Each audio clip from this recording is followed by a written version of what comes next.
Maximum speed. Go.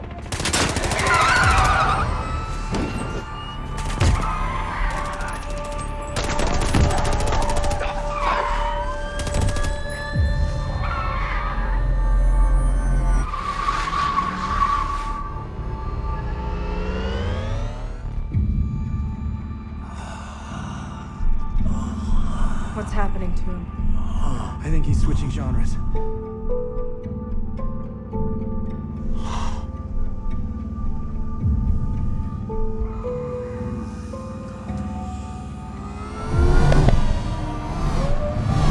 We need distance. Head south.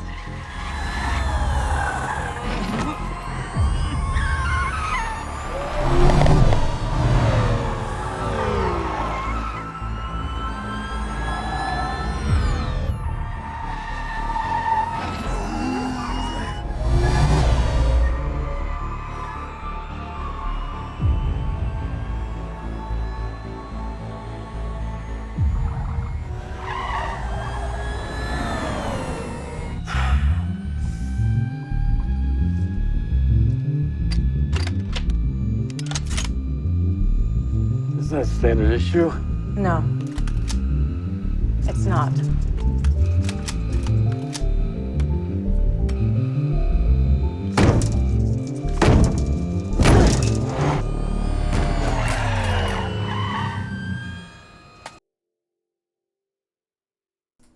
Hey, what's up, everybody? Welcome to the live stream. Welcome to part 3 of live composing for Westworld. This is a scene, an action sequence, as part of the Spitfire audio scoring competition that many of you are part of.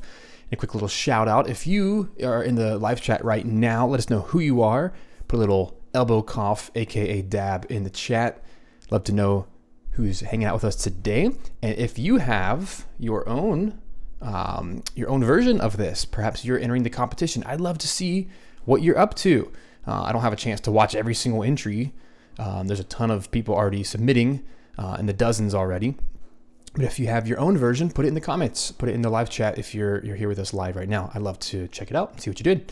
But I've made a personal commitment to myself that I'm not going to check out people's work until I finish, because I don't want to be influenced in any way. I made the mistake the other day of watching a few of them, and I said, nope. And sure enough, here's the funniest part. If you watched part 1 and 2 that I did earlier this week, I made a prediction that about 99% of the entries were going to focus on like over-the-top epic orchestra, kind of sounding like a standard Hollywood epic soundtrack, right? With the huge ostinato strings, kind of the Hans Zimmer style, right?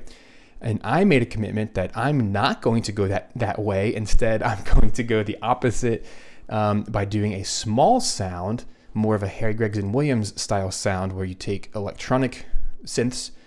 You could even maybe say the Daft Punk style of taking that, but then having an epic sound that is actually utilizing silence and utilizing intimate sounds, like a dark, rich, intimate piano versus a huge bombastic orchestra. So so of the few that I checked out the other day, every single one, I kid you not, every single one was like verbatim what I predicted, because that's just what young composers tend to do. Fresh out of college, or maybe you're in college and you're studying composition for film, etc. The tendency is to overwrite, and the tendency is to put way too much in the space. But you'll notice, even in the little clip that I've already played of the music I've written so far, I have my music at negative 12 dB. That's how significant it is. And that's just so we can cleanly hear the voices. We can cleanly hear the sound effects, the gunshots, the veering of the car, etc. So that's a big part of this as well. So I do want to pop over to my left screen. I don't show this terribly often, but I think it's important to see the mix that we're working with right now. So the core file that we were given was actually pretty low. That happens a lot in film, is they give you the cut, and it's just very low in volume. So I went ahead and boosted that to 6 dB, and then I created an aux channel, a group channel, where all my music goes. So all of the music tracks are routed up here.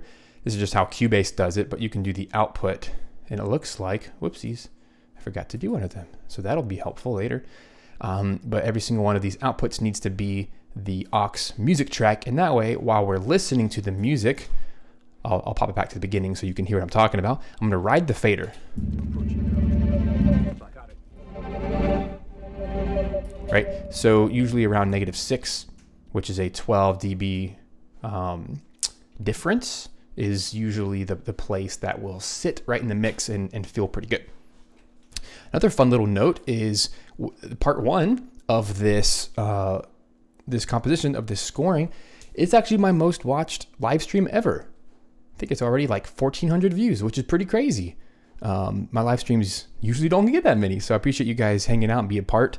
Please continue asking your questions. I love helping you and kind of showing my process as I go about this. Yeah, it's gonna be a lot of fun today. So we're about 75% done with this score so far. It's not a terribly long scene.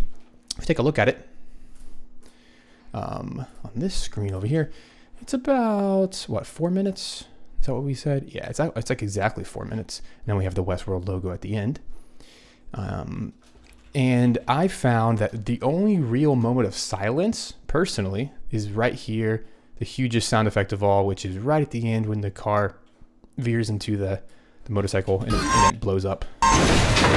Right there. There's just no need for music there. So if you're entering this competition, please do yourself a favor and don't score that, because it's just a waste of energy. Like, there's no music you can put that will tell that. Like, that will not inject any more emotion into that moment.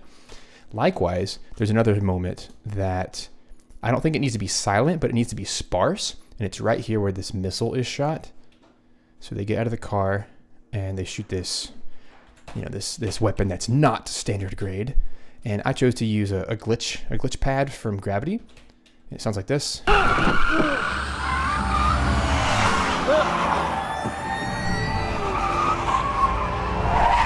Oops, that's the wrong moment. Or is it? Oh no, I know what happened. I changed my tempo and now it's all screwed up. Let me just drag it over. Let's find it, shall we? Someone in the chat last time showed me how to lock my markers in Cubase, so that was pretty cool. So this is actually locked to the timecode, so that means right here, outside shot, boom, we're gonna put the glitch pad right about there.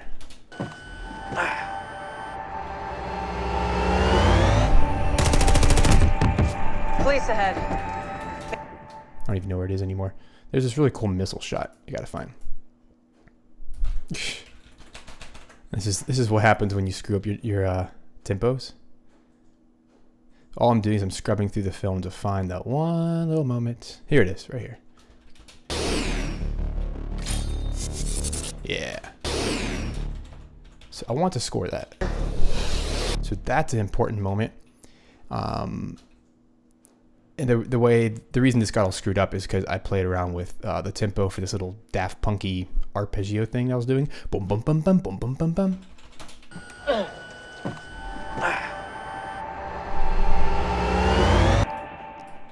So let's find it again, because that's an important moment. So when this missile goes up, it's like the only moment of relief, even though it's a very tense moment. So right about here. So there's a lot of stuff I could do, but here's what it would sound like. And I need to change my tempo back, because that's what's also kind of screwing this up. This is just part of film scoring. You make one change and then it changes everything after it if you don't lock stuff in place, which is fine. Just gotta be aware of what's happening, and that's why I have this tempo track here. I can watch it, but I'm not too concerned about the end because we're not there yet. But here's the idea. I missed. Hold on. There.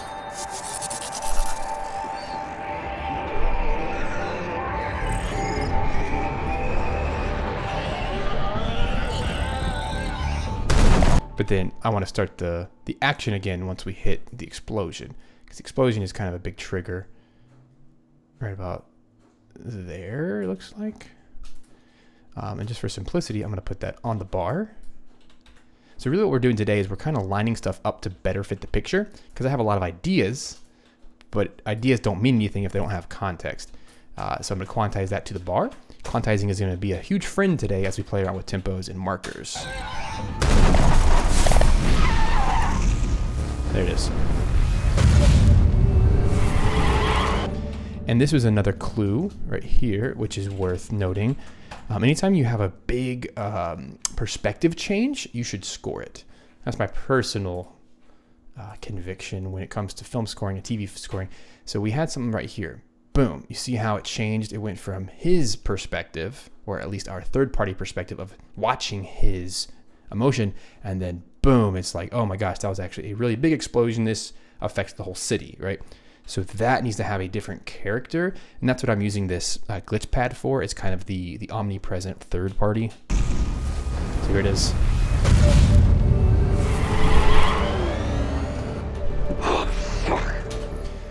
So a quick comment on film scoring, and then I'll get into the meat of writing.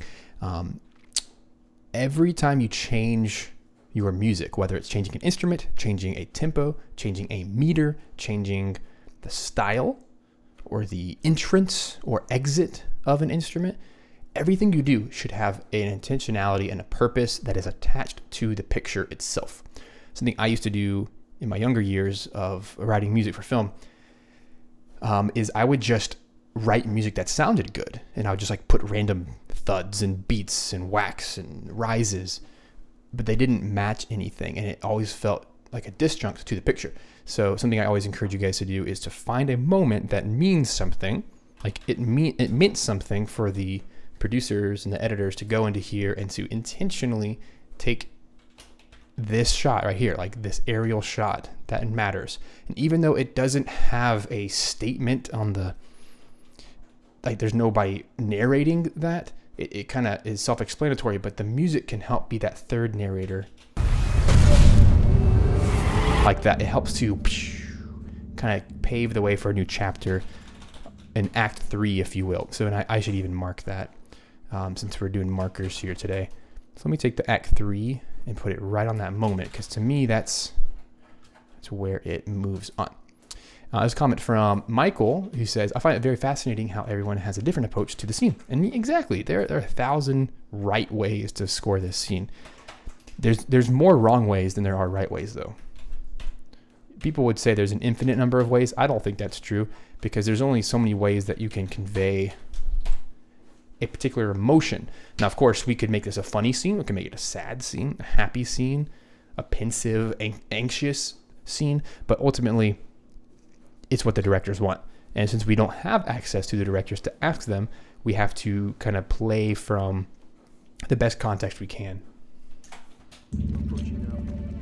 But anyway, let's get to the fun stuff, shall we? Let's write some music.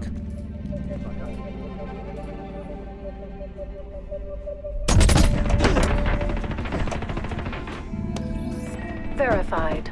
Cool. So the first thing I'm going to do is I am going to mute the picture so we can turn our music back up to 0 dB. That way you guys can actually hear what the heck I'm doing. And hey, what's up? We have Ava Music Group in the house. Thanks so much for being a part of this. Quick shout out to Ava. They are the sample creators for Ava Instinct. Go grab it. It's for free. They have a lot of cool stuff, epic trailer sound packs and stuff. I created my own patch using their WAV files, and I drug them into a contact patch here. And what you're hearing as the big thud in the background beneath everything is one of their hits. Let me play it. Let me solo that real quick. I guess everything's soloed. It's that big thud, but it's because it has an EQ on it, and it has some Aether, which is a reverb, a lot of hall reverb on it. If you were to take off the Fab filter, the Pro Q, it would sound like this, right? Totally different sound than if we remove the thud. You just have this really cool sub hit underneath everything. But hey, thanks for joining us.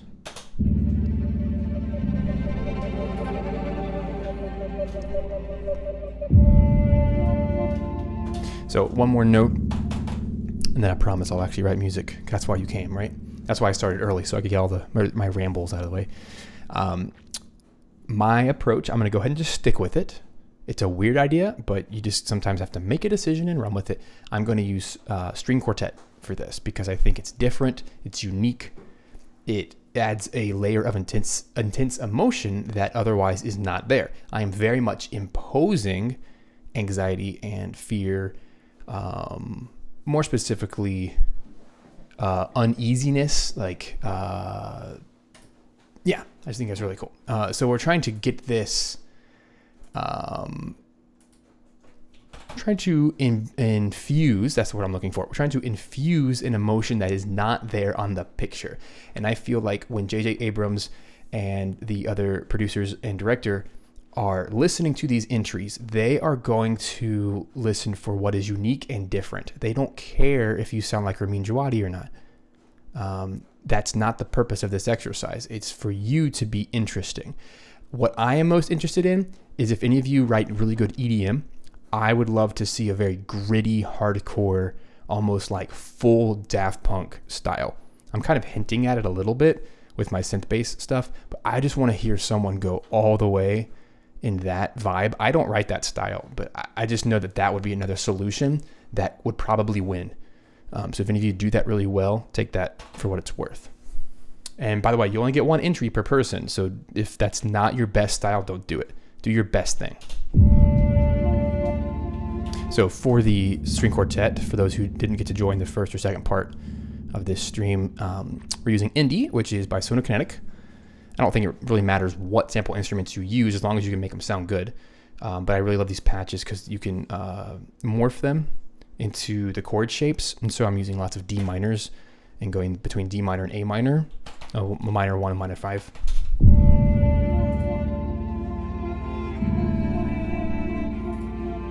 And that has some B2 reverb on top of it, which is a reverb and EQ. And it kind of diffuses the sound in a different way than just a standard reverb. So it has this really washy sound, even though it's a small orchestra, right? So it's like 4 people playing a string quartet, but it kind of has this washy film dramatic sound.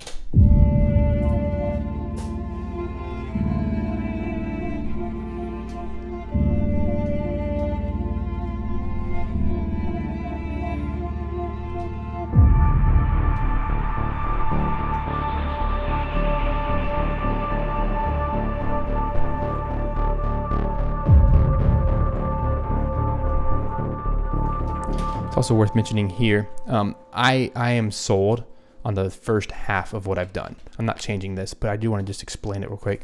This is a Forlorn synth from Zebra HZ, the Dark Zebra.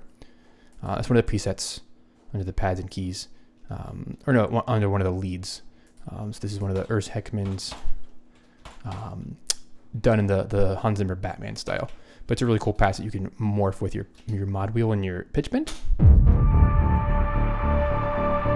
And it helps to kind of bring what is otherwise a one chord. I'm literally just holding a D minor on this whole 8 bars, but I'm using the pitch bend to kind of connect it all together. And then of course this glitch pad is really the hero of the day. I just took kind of a random patch from Gravity and I EQ'd it and put a delay on it so that it really has this low end punch, but none of the high end. So that way, right here in this mid range, you're getting a lot of glitchiness, but it's not taking up the headroom that maybe a normal synth would.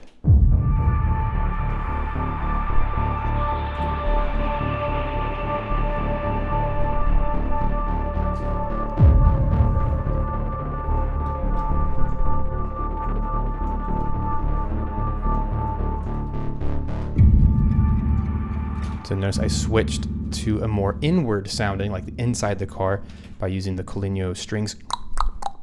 Right, they're kind of smacking their strings that way. I still have these low piano hits, but they have delay, boom, boom, boom, and then the sub hits continue. Good music for talking over. So here's the clip. What's happening to him? I think he's switching genres. And there's this really, I don't want to call it awkward silence, but there's a pause that allows for some musical interest. So if you're ever going to do a melody in this type of action scoring, make sure that you're playing the melodies or the motif, the little line, the hook, in between talking, not on top of talking. So that's why it's only a few notes like this. He's switching genres.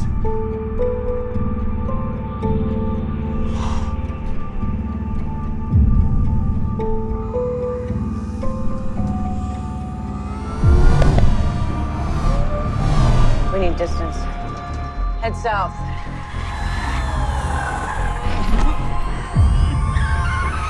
Cool. So the original idea was to put a string quartet on top of that. Let's just roll with it. As a composer, I deal with indecisiveness all the time, and I could spend 3 hours like going both directions and then deciding, but we don't have that kind of time. And I just, especially in TV world, you just got to write the music, move on, go with your gut. So my gut is, here we go.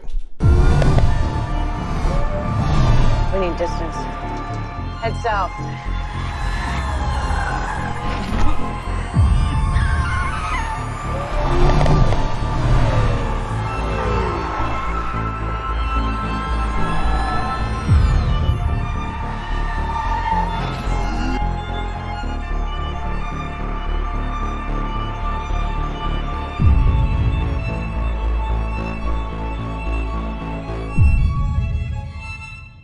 Cool. Okay.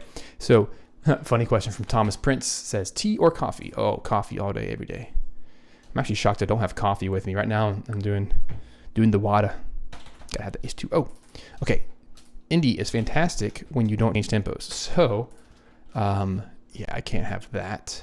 So let me get rid of some of that weirdness. Last time I was just kind of goofing around, and I played it almost as a joke, and then I actually really liked it. So what I'm going to do is tame this little section down a little bit. So let's just get rid of all that. I don't want to overdo it with the strings. They're really cool when it's sparse because it just works in this weird way. Let me turn my grid back on. So I'm referring to like this whole section. It may or may not work. Let me exit out for now. That way it doesn't accidentally play if I don't like it. But the main thing is we have to make some space. And something I didn't acknowledge before is this overhead shot. So if we're going to make a big deal about it later by doing a gravity pad, I might want to do it again. Like I can't just ignore that. It's a visual moment that needs to be acknowledged.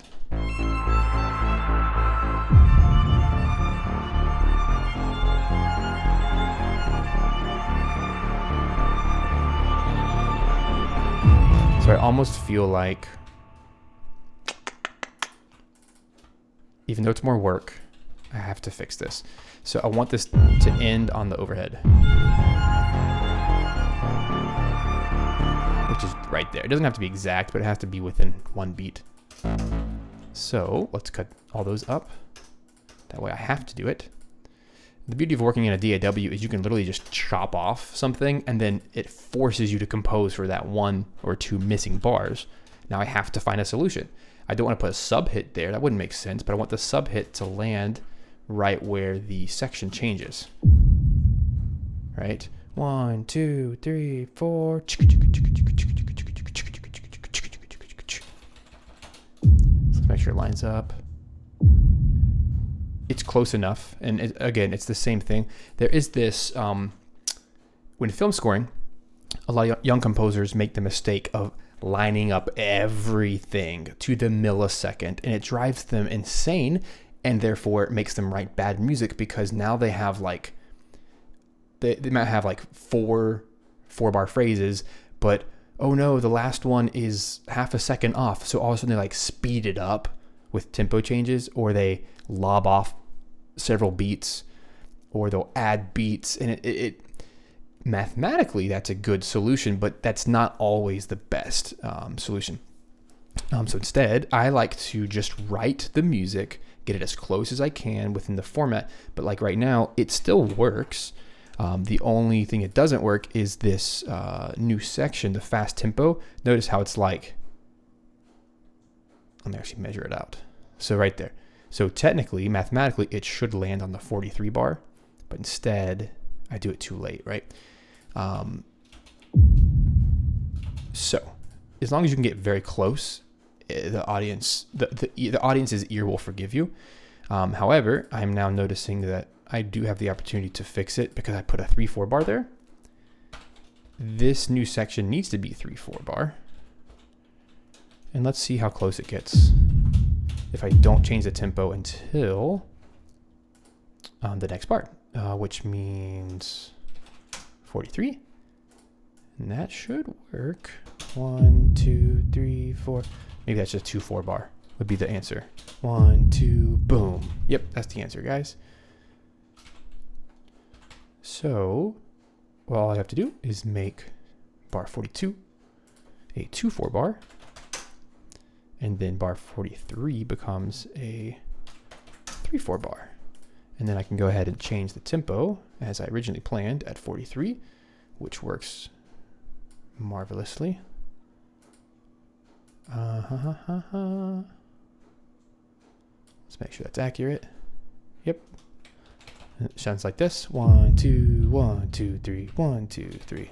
And that way it's going to fit the car chase a whole lot more. Kind of like that. So as far as the sub hits goes, we gotta do 2 of them, or just extend it. So I guess what we're really doing is making this a 6 4-bar, aren't we? Let's just call it what it is. It's a 6 4-bar, and that way this can be our 3 4. 1, 2, 3, 4, 5, 6, and boom, 2, 3, 1, 2, 3. That's a much better solution. It is the same solution I found before. I'm just making it simpler to look at. And it just makes more sense to my eyes. Especially since we go to the overhead.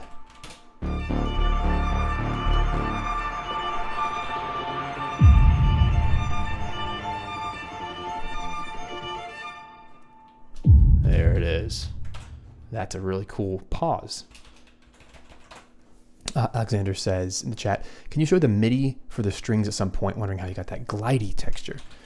What are we referring to? Could you be more specific? Which section? Are you talking about this? The MIDI for the strings, if you're referring to just the string quartet, it's literally just pre-recorded phrases, but I'm shifting chords. That's all that is. The top note is which phrase? Because we're using indie, which is this thing.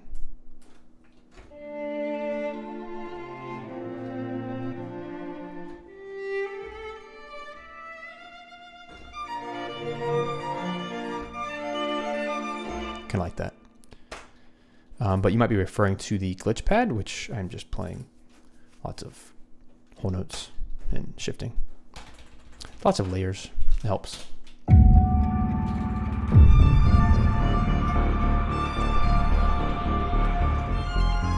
All right, here we go.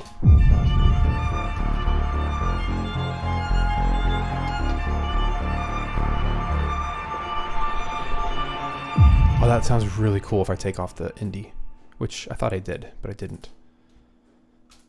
Sounds really cool because there's like a in the glitch pad there's this really neat like helicopter-y sound kind of going on in the background. It actually helps with that aerial view. So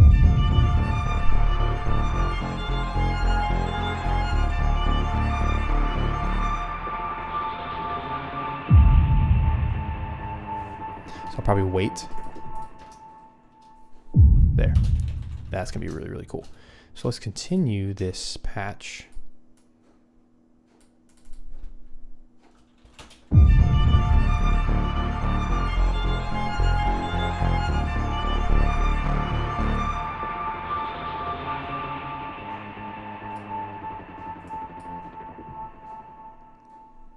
Yeah, okay. Obviously it's very long. We have to do something in there to give some interest. So I'm thinking the forlorn needs to come back, which is in other words for it's a synth horn.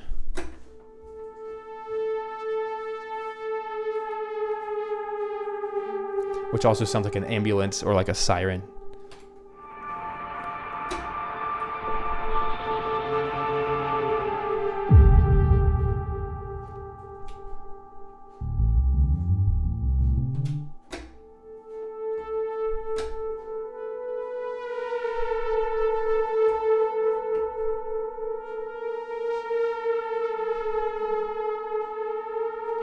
Something like that.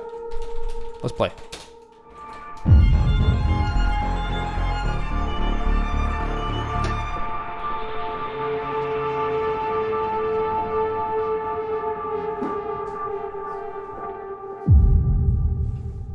That's right.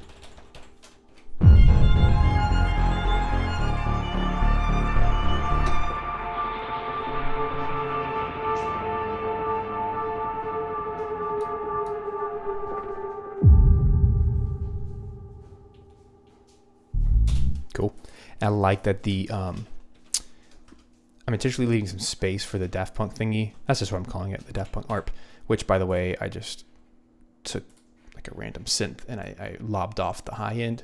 That way I can write it.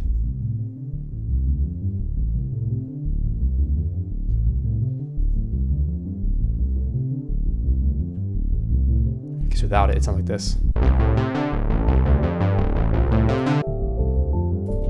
Pretty cool. Ah, so fun.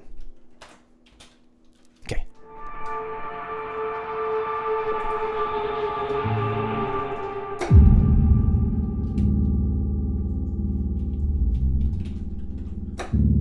All right, let's get more of these low D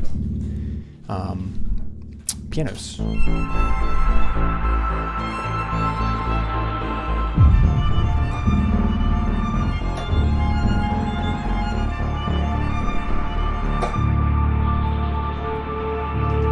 Yeah, I like putting the piano there because it gives it some like gravitas.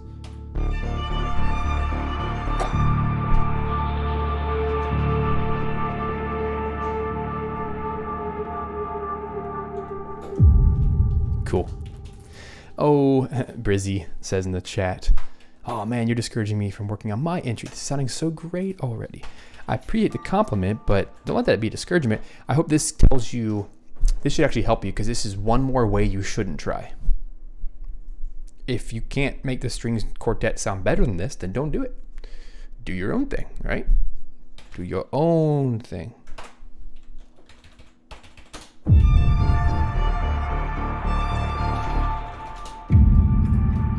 Okay, cool. I like all of that. This needs a something. Not sure what.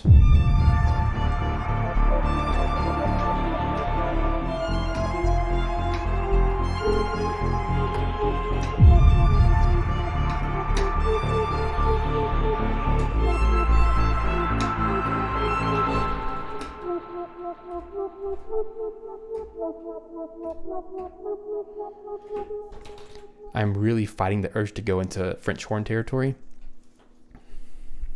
I might just do it anyway.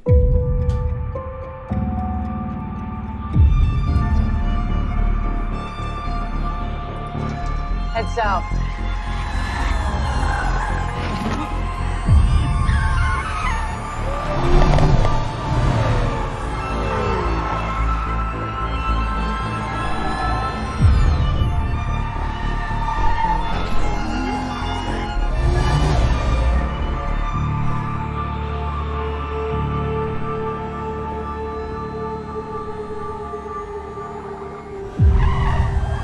Okay, this is still missing something very vital.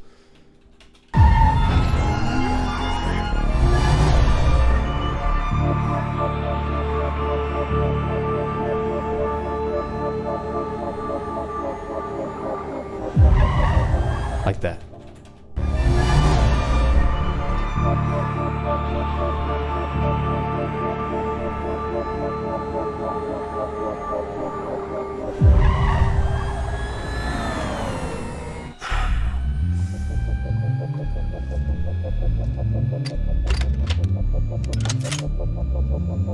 Is that a standard issue? No. It's not.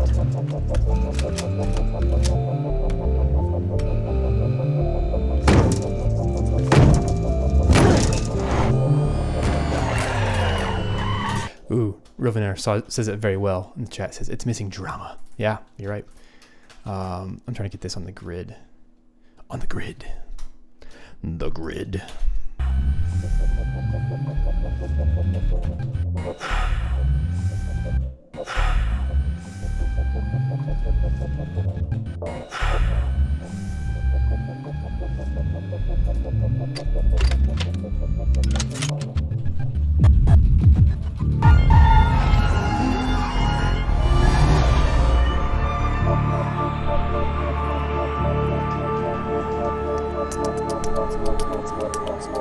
Yeah, that's a great idea, whoever suggested it, to get some little perky perks, but not just anything. I don't need loud percussion, I need soft percussion.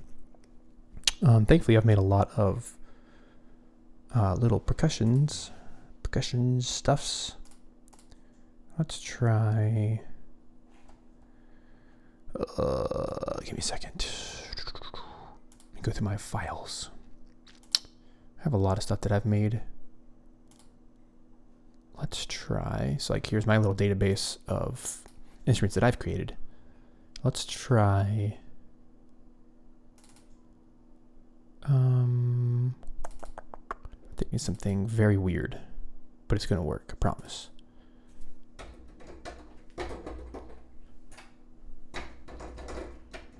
Where are you? Oh, we're on mute, that's why. For anyone curious, this is, let me reach. This is an Xbox controller.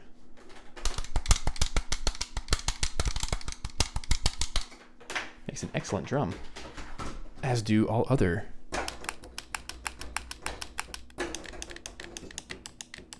This is like the ultimate crime instrument. Let's put it in. I'm gonna call that Xbox. Let's just call it what it is. Xbox controller. But we gotta change it a little bit, right? Let's put some EQ on it. That's an amazing instrument.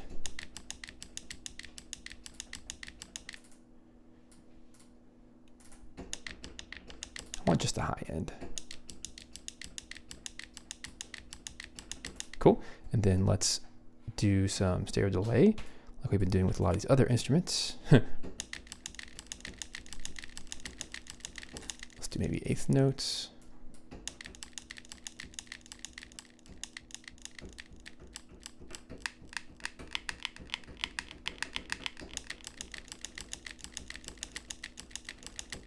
Might be a little bit too much. There it is. Just a little bit of like fizz. That might go really well somewhere in here. Let's find it.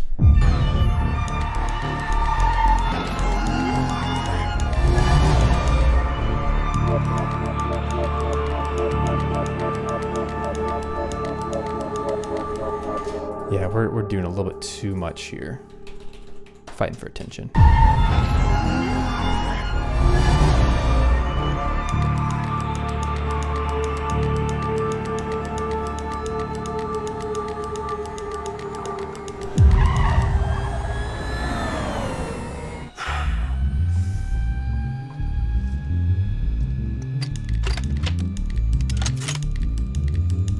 Is that a standard issue? No. It's not. There's another one I want to try.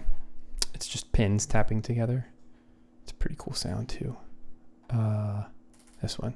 No. Screwdrivers. If you whack them together, they make a cool sound like this.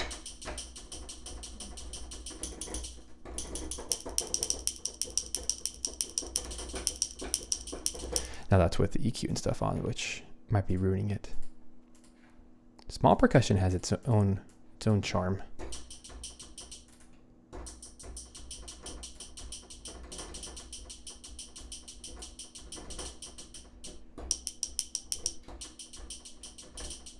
I remember recording this one really far away from the mic to give it some room tone. Like that. So this one is screwdriver taps. So let's try that instead to see if that might feel a bit more like metallic.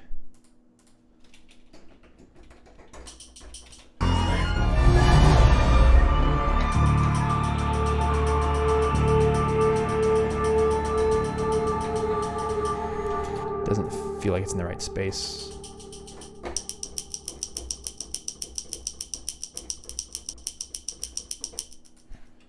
So what I'm doing is I'm throwing on the same delay that I used for the controller.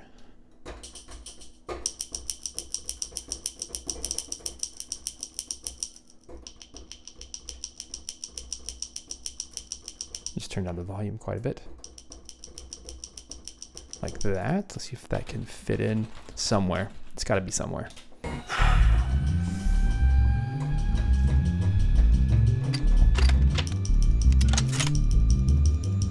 Is that a standard issue? No. It'll fit there.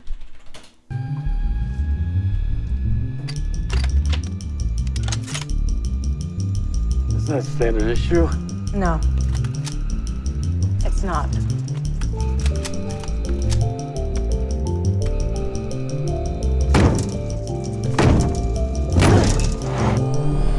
Cool. Lovely. Unexpected. 1 and 2 and 3 and 4 and 5 and 6 and 1 and 2 and 3 and 4 and 5 and 6 and... Still is in the wrong space.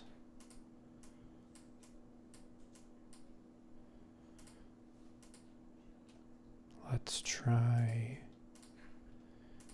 some reverberation.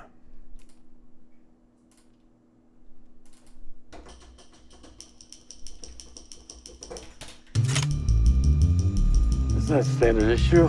No. It's not.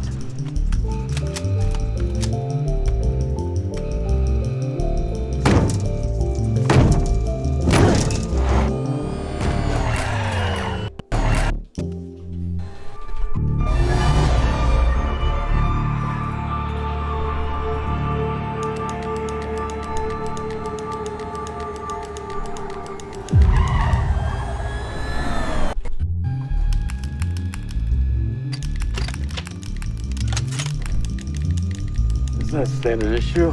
No. It's not.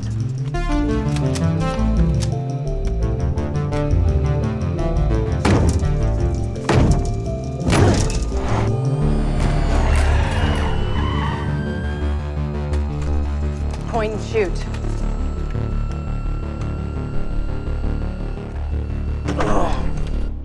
That'll be cool there.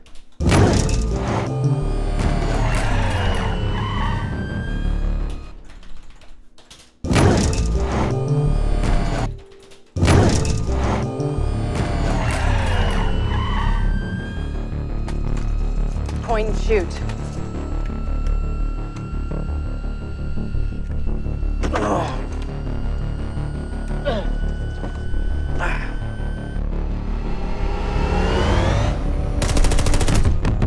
Police ahead. Maintain speed. Maintaining speed. Sharp left. Now.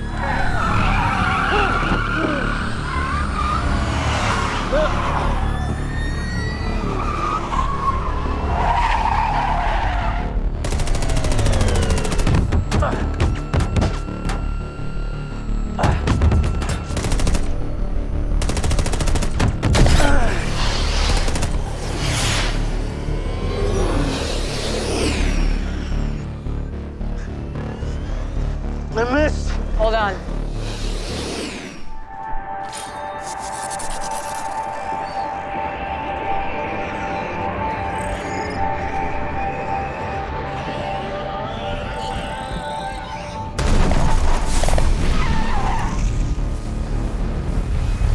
Cool. All right, we're making some progress here. Obviously, that was just a very long synth line, but that adds a lot of weight behind it.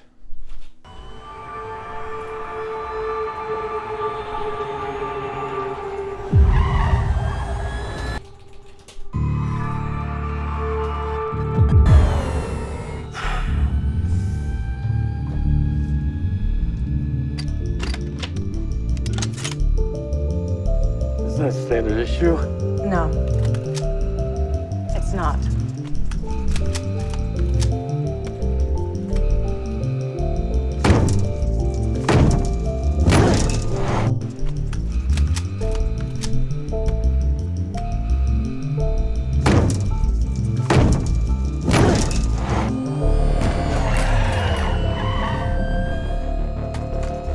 Point and shoot.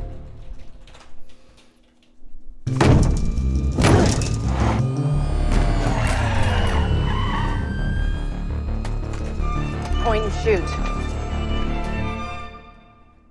Let's have some fun.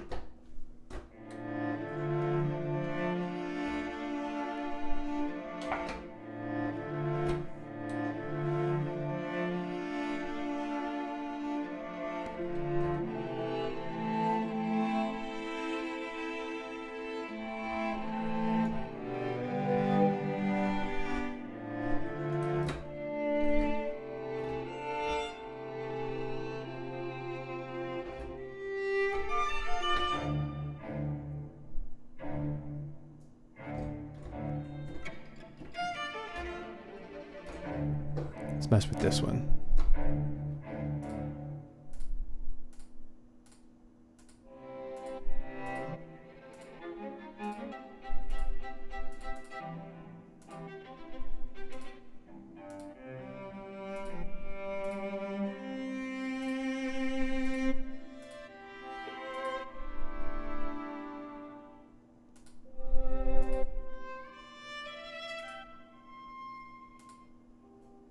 A lot of these are very tame. Like, chill. So I want something that's... It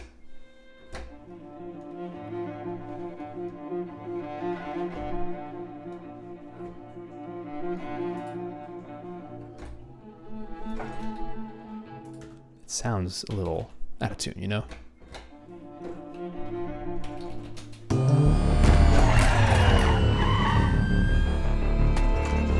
Point and shoot.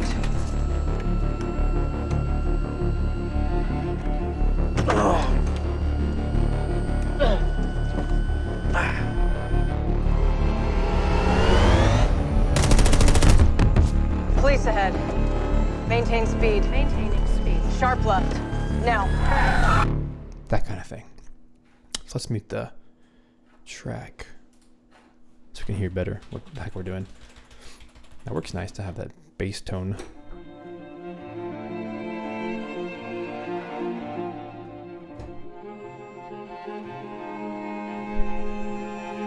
Like that.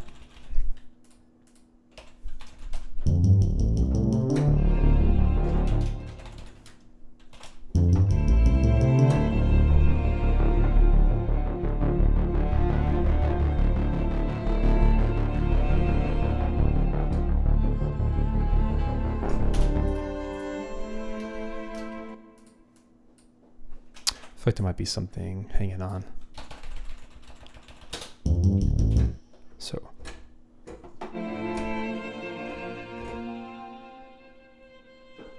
There we go.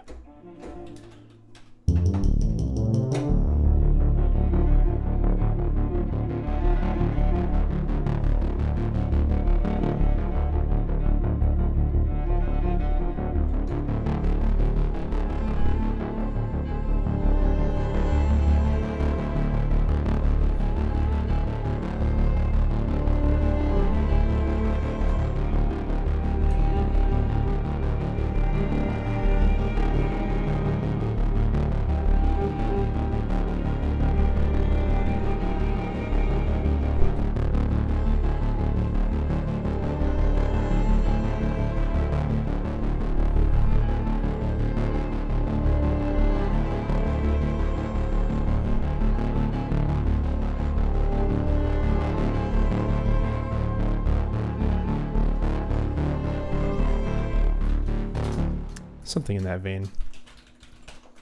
The tempo change. It's out of place. This should be on 113. If anyone's still following along.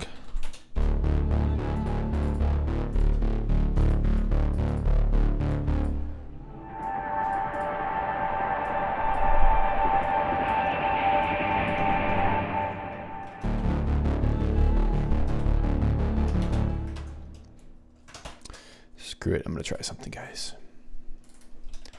Brass.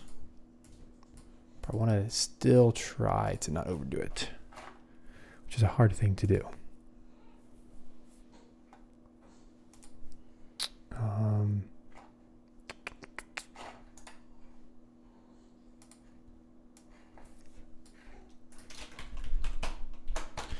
Let's play this section for a second. Let's hear it.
There we go. Hey, question from Brizzle, who says, right after the car blows up, how do you get that flutter sound? That's a lot of things mixed together. That's mostly this glitch pad here from Gravity.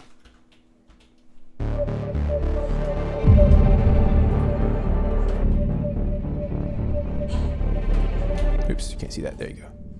Yeah. This one right here.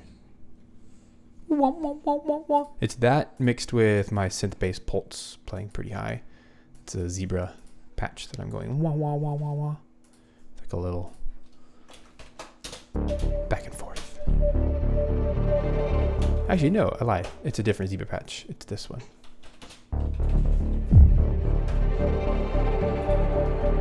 Yeah, sounds pretty cool, doesn't it? I want to try. It might be over the top, but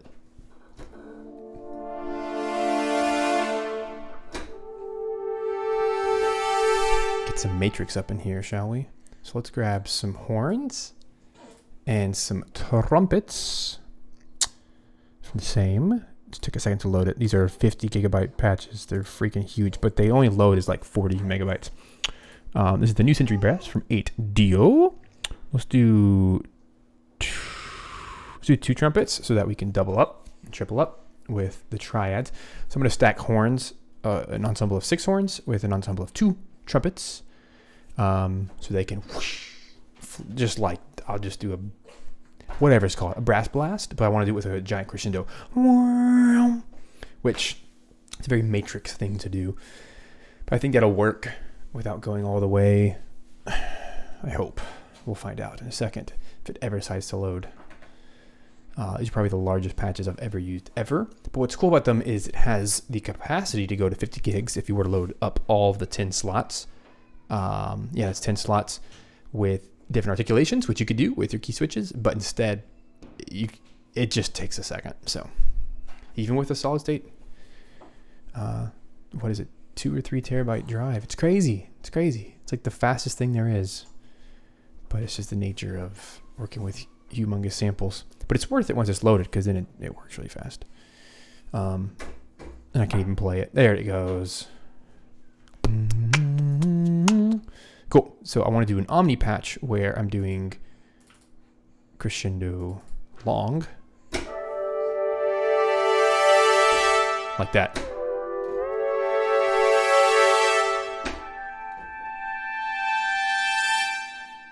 Cool. I'm going to turn down the brass. And then pop one of these guys on. Let's find a good spot for that.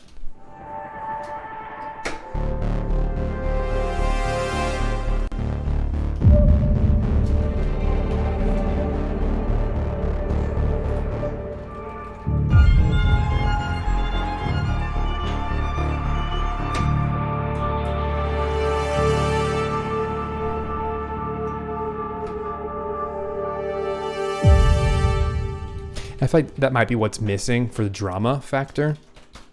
Doing some crescendo brass. I'm going to say brass ensemble crescendo. And I'm just doing a G2 chord.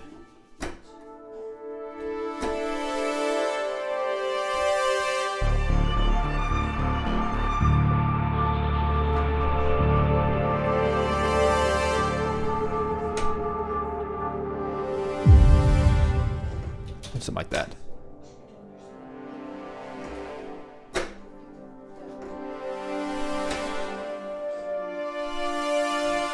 Even a minor chord. I don't know. I'm finding a good spot for it.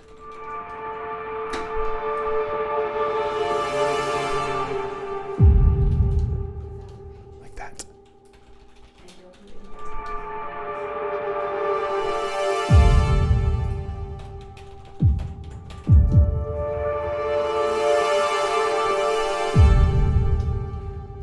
Probably put the trump. Let's just do it. Let's go all the way, guys. Let's also load. Let me save my session before it blows up on me. It's a bit of an experiment here, but I think it's going to work. Let's also do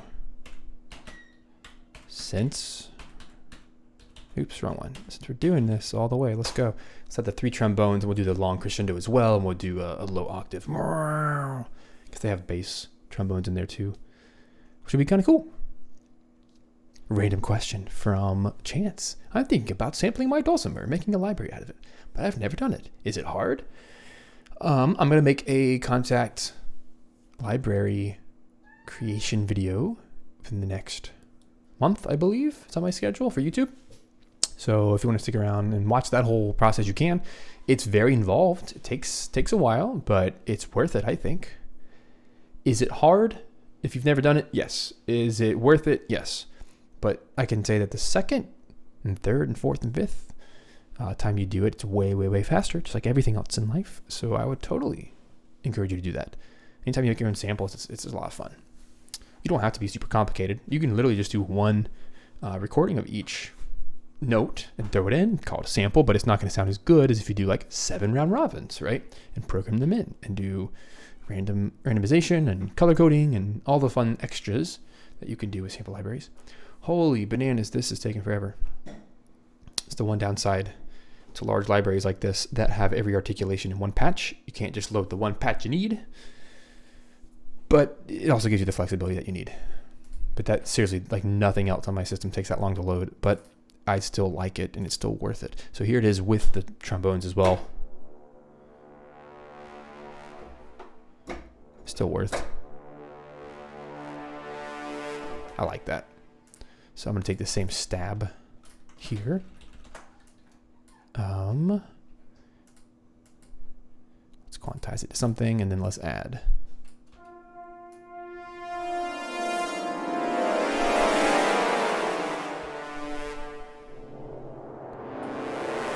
Let's try that.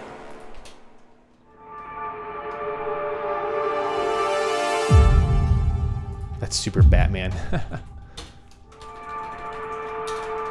Now, before you yell at me, I feel like if I don't get the cliches out of the way, I will always wonder if it would sound better if I did it.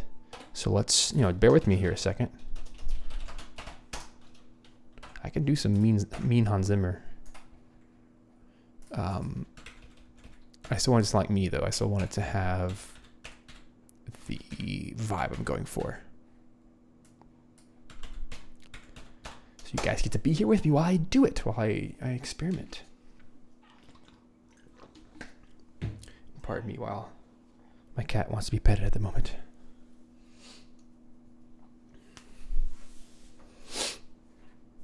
Probably my whole system is slow right now.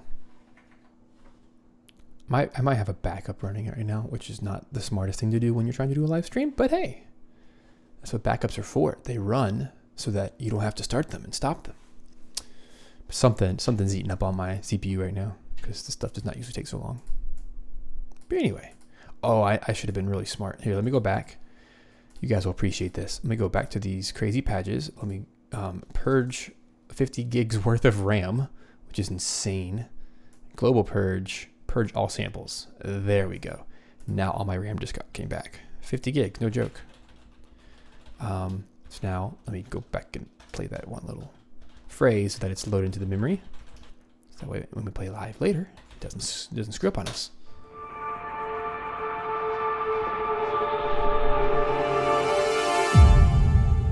Excellent. Okay, so string short. It's my favorite patch ever, and it's also one of the cheapest ones on the market. And it's the Spiccato patch from Adagietto 8dio strings. These low strings are just jamming.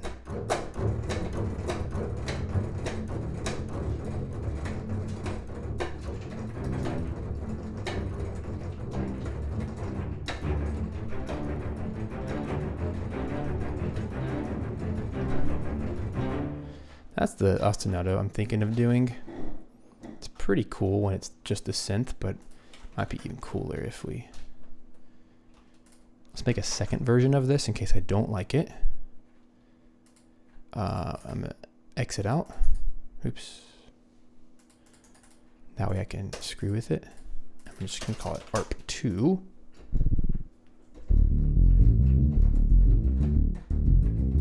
I can double it with the strings. Aye. can't count. 2, 3, 1, 2, 3, 1, 2, 3, 1, 2, 3. 1, 2, 3. There it is.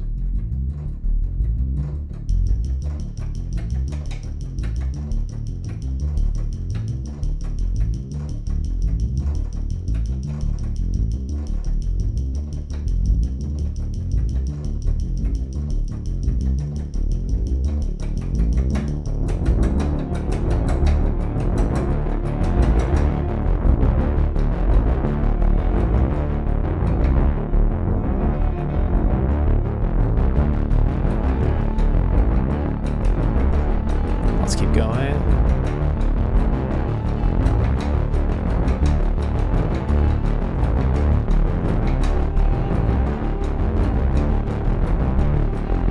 Until the missile.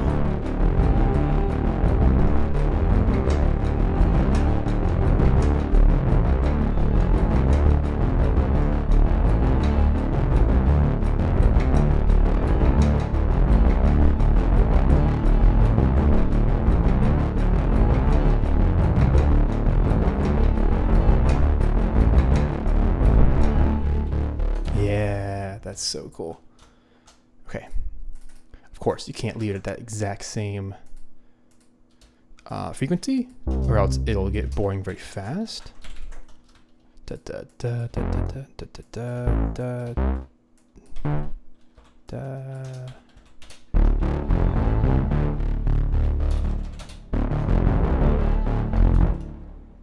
Cool. And that 113 is the break point. Call that the angry act 2.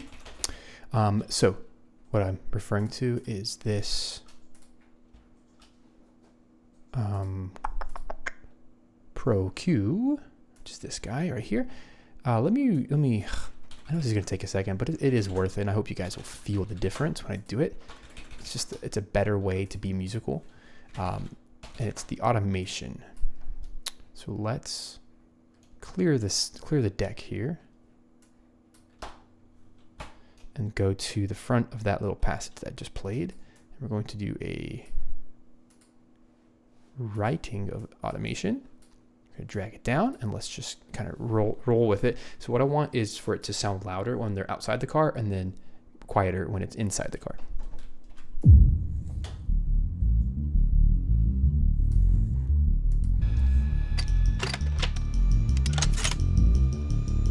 Is that a standard issue?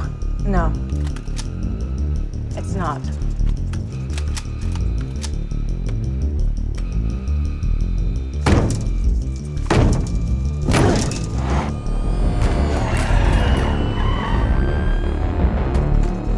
Point and shoot.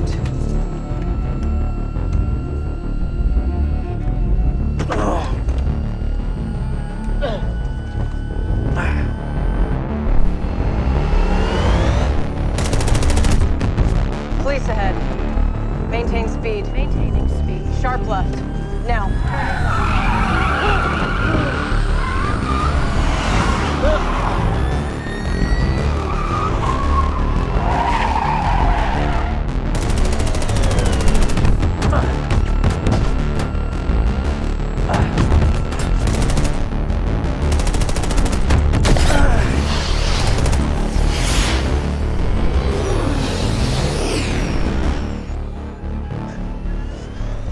I missed. Hold on.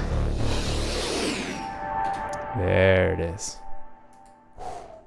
That's so, now that's drama. And didn't require a single orchestral instrument.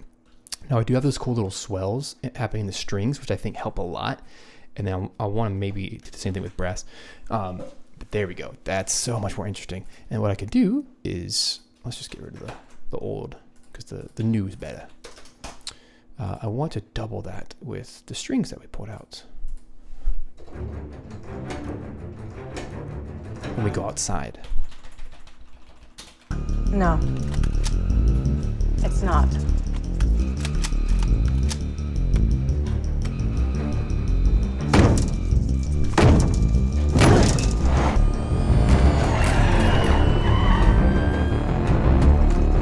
Point and shoot.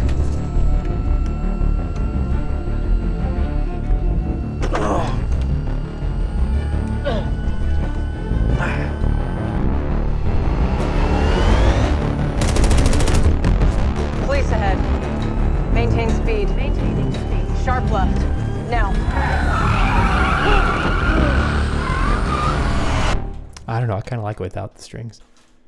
Because we have those minor thirds happening in the string quartet, which is really cool and unexpected. So let's get some sub hits in there. It's going to help give a lot of the weightiness. So let's put that in at the appropriate moments. So it makes sense to put those wherever we start new things.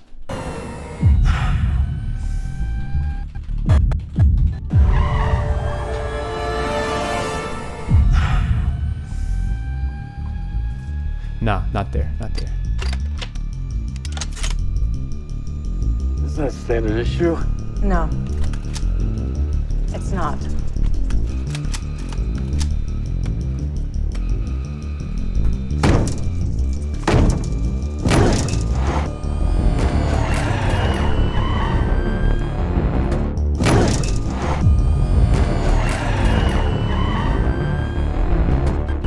But you see how that's a punch point, how that we're going outside and it's very clearly a change in pace. And so the music should signal that.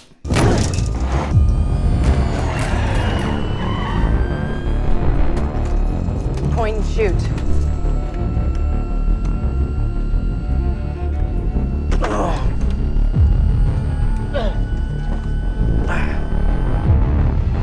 Like that. See that? How he goes outside on the beat.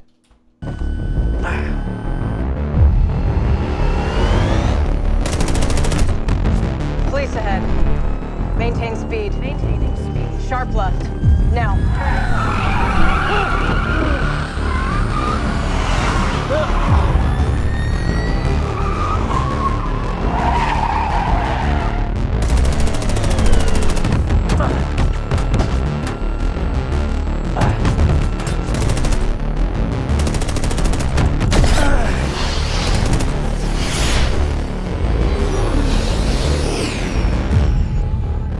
Yeah, that's a change of pace too, because he just got shot at. Now he's like, oh no, here it comes. Total change of pace. So here, let's do the piano thing. And I'll just copy it. I don't even remember what I played. I'll copy what I played back in the car over here, because that's his little theme, isn't it? I haven't watched the show to know what shifting genres might be, but if that's what's happening, then that is this moment for sure.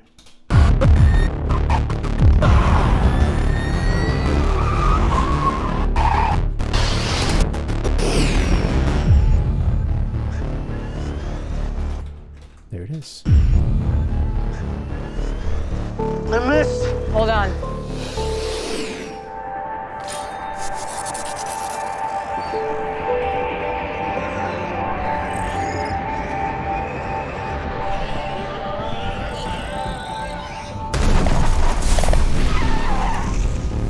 Okay, so let's time that out.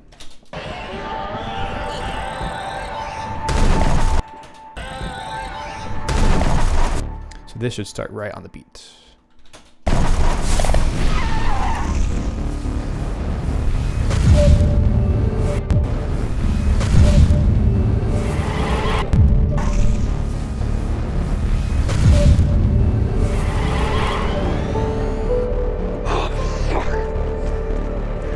All right, I need you. Drop in, intersect, maximum speed.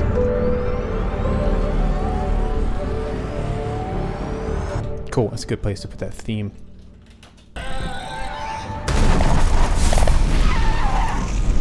Also a good spot for a sub hit.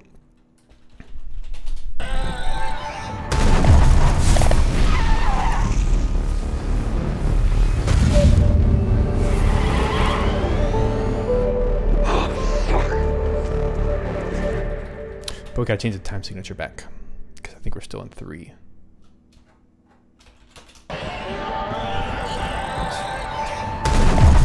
One, 2, 3.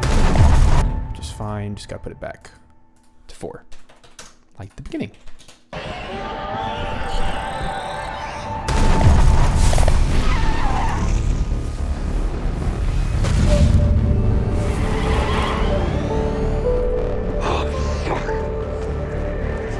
All right, I need you. Drop in, intersect, maximum speed.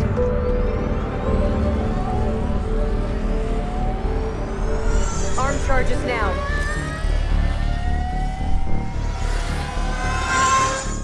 Accelerate. Acceleration at 90%. More. 94%. More. 98%. Okay, this needs to be faster. No doubt. So we have that little slow moment, but then here we need something that's like the tempo needs to feel like something about to happen. So, because we went from what was that, 170 to 110. So yeah, we got to do something more interesting here. Come on, tempo. What's your deal? Oh, I'm over here doing the wrong dang thing. This one. So 124. We're going to go back up. Let's go to the 160.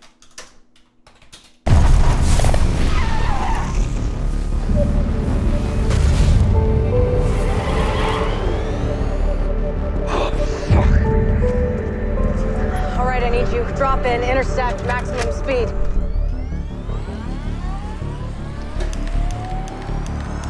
Arm charges now.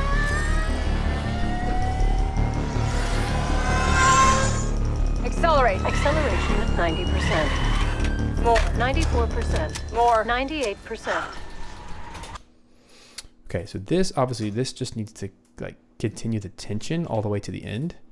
So I'm cool with that. Just hang on a D till the explosion, to be honest. So that's way down here. Not the explosion, but when they stop, when the car stops.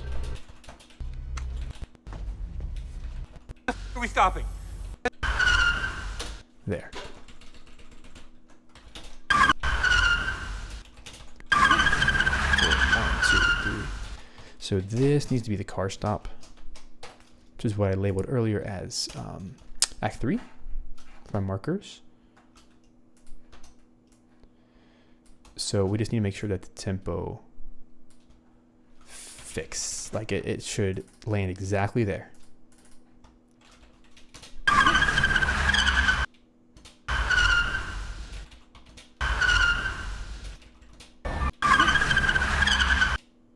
So that means we are slightly too fast.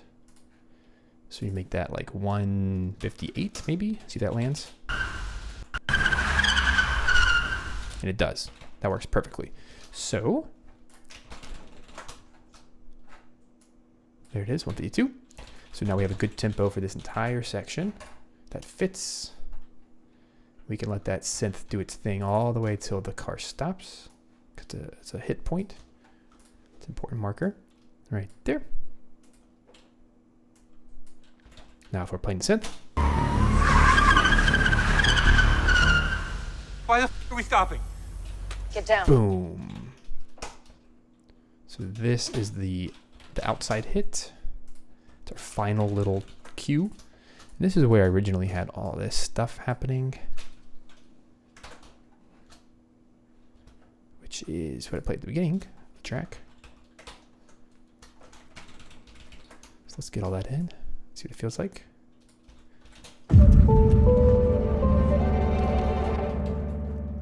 But even that needs a tempo change. Back to whatever we had at the very beginning of the track, which is 80.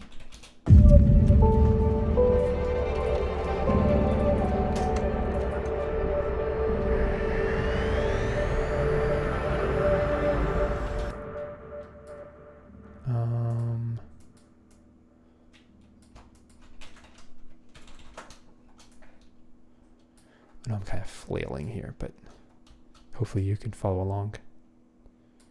So sub hit goes there. Just trying to fill in the puzzle pieces that are still here.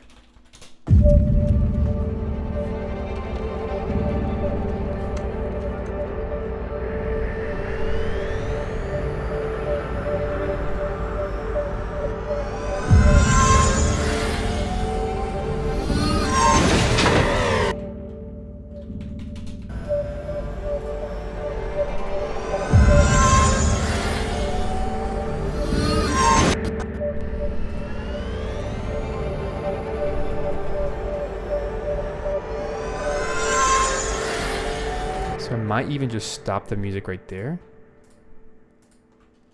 so that the, like when he turns his head, that's our cue to stop music.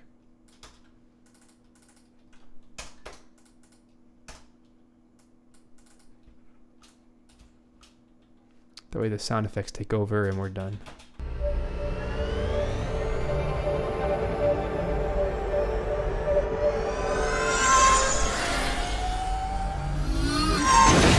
Because that's such a big moment, right?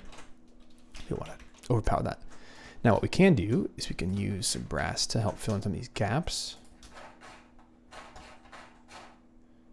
So maybe we're doing this.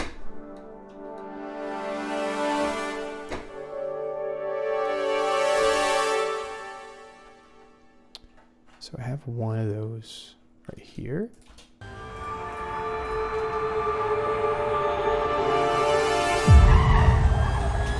See, there's another one.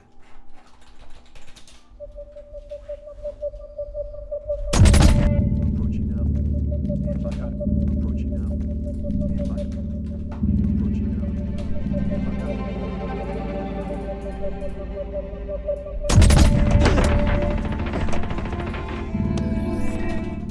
Maximum speed, go.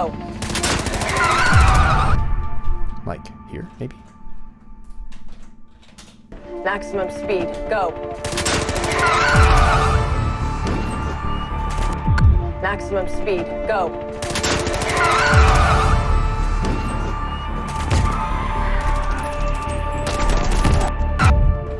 Enable semi-automatic control, disable safety features.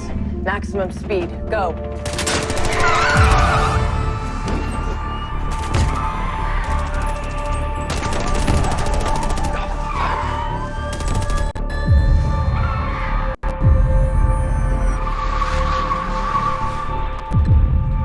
Maximum speed, go. Maximum speed, go.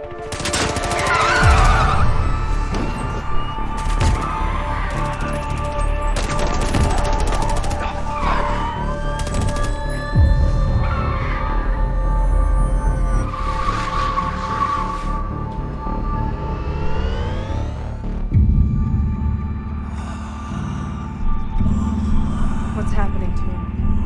I think he's switching genres.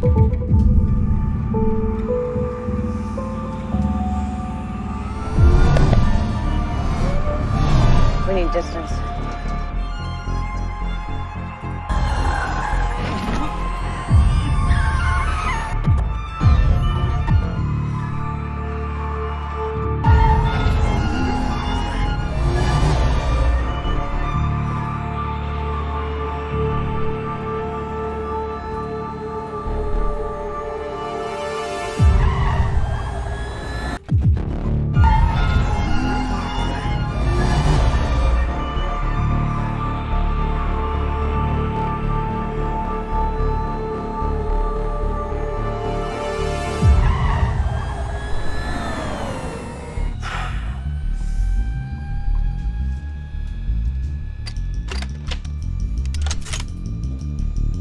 Is that a standard issue? No. It's not.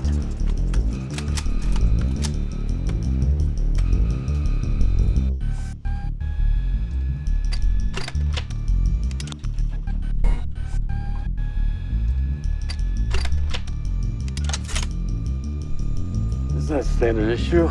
No. It's not.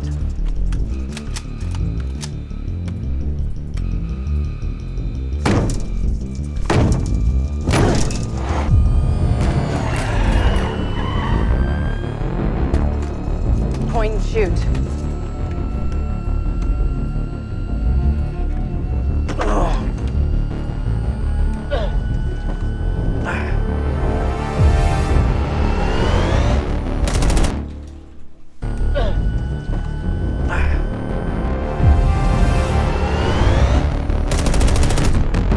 Police ahead. Maintain speed. Maintaining speed. Sharp left. Now.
drop in, intersect, maximum speed.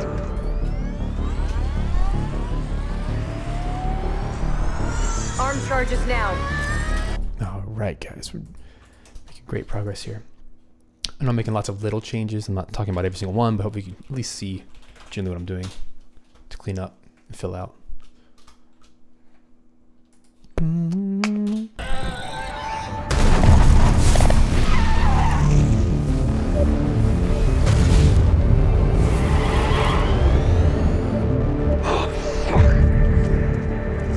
All right, I need you. Drop in, intersect, maximum speed.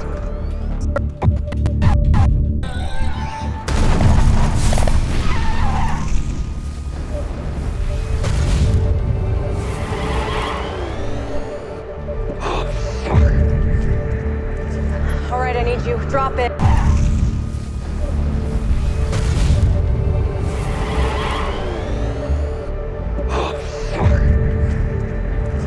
All right, I need you. Drop in, intersect, maximum speed.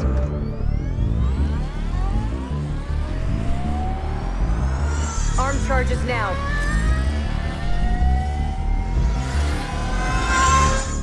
Accelerate. Acceleration at 90%. More. 94%. More. 98%.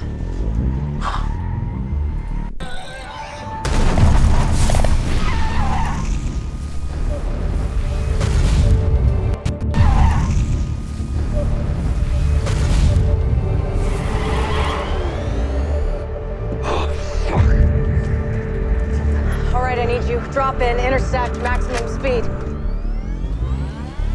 Cool.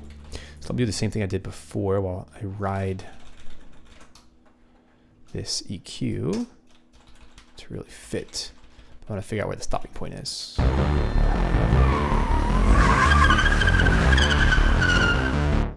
So it's there. So I need to figure out.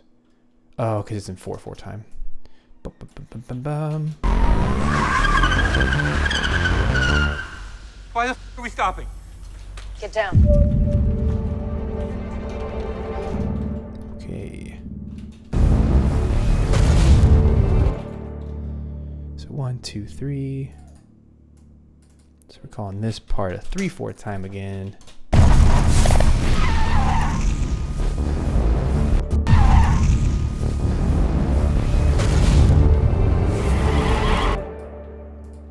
Okay, let's make some stuff happen. So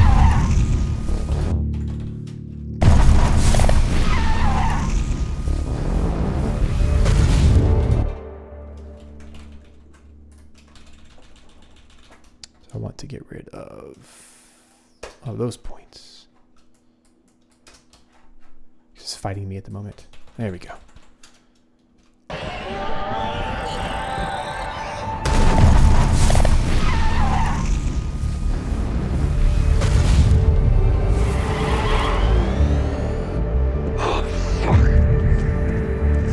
All right, I need you. Drop in, intersect, maximum speed.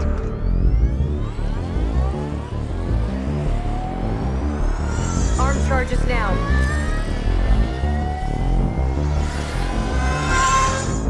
Accelerate. Acceleration at 90%. More. 94%. More. 98%.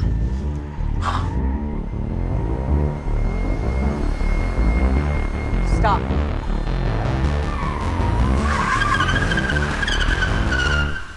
Why the f Cool.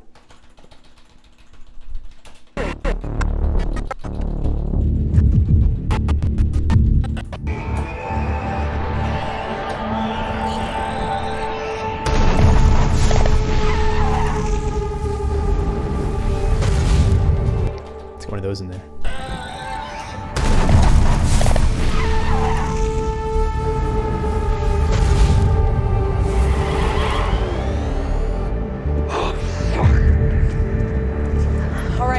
Alright, I don't like where this lands. It's not on a downbeat. It needs to be 1, 2, 3, 4, maybe right there.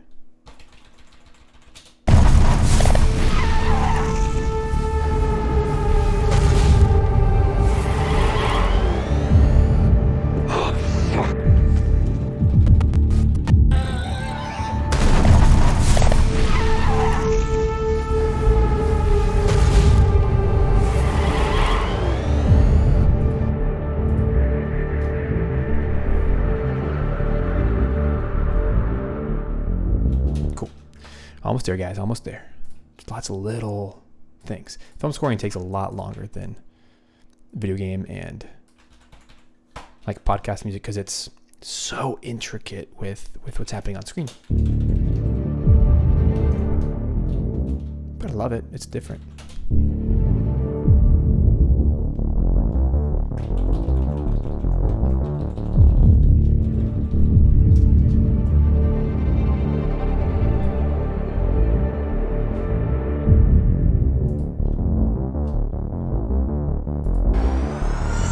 Charges now.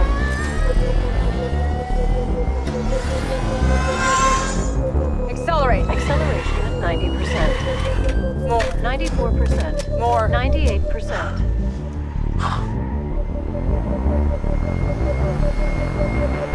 Stop.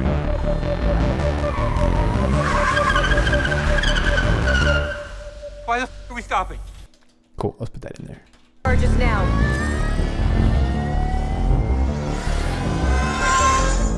Accelerate. Acceleration at 90%. More. 94%. More. 98%.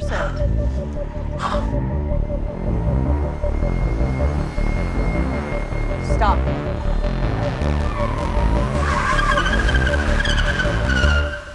Why the f are we stopping? Get down.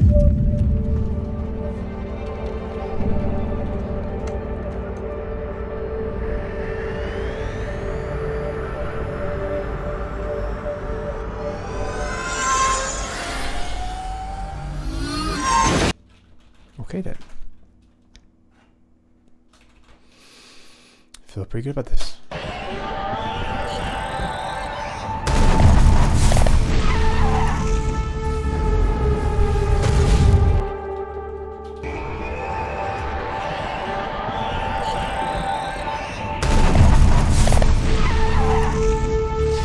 So, quick little note about film scoring is you always want your music to be reactionary, as if you're seeing it for the first time. You never want to give away what's about to happen. At least in my opinion, that's what good film scoring does. You don't want to be the guy who's like, oh, explosion's coming, right? You want to always be feeling what the character's feeling. So that's why this hit, I'm okay with it happening after the explosion, because you don't want to hit before the explosion. And if you hit on the explosion, it's not the character's reaction anymore, is it? But I'm trying to match his face.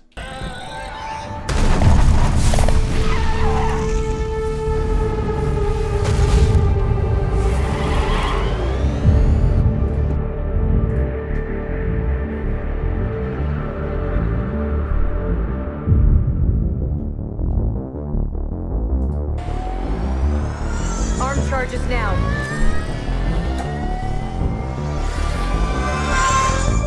Accelerate. Acceleration at 90%. That's cool. Put that in there. Charges now.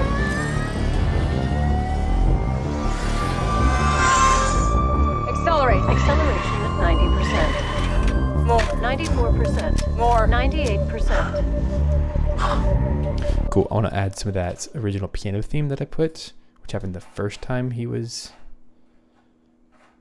switching genres. So let's pop that in while he's making all the faces.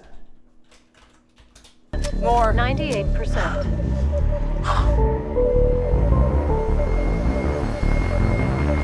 Stop.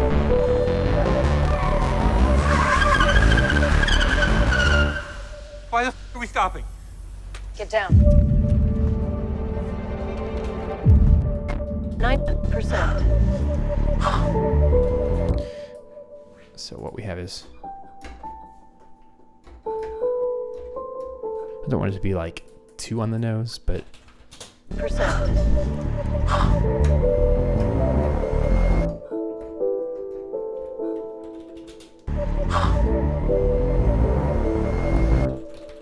More. 94%. More. 98%.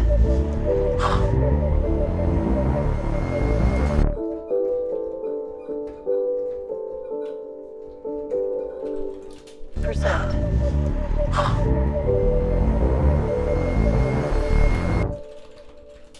94%. More. 98%. what do you guys think about that? Too much? 94%. More. 98%. Stop.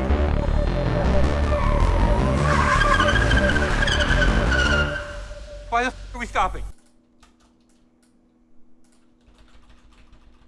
It's subtle, but it, Percent.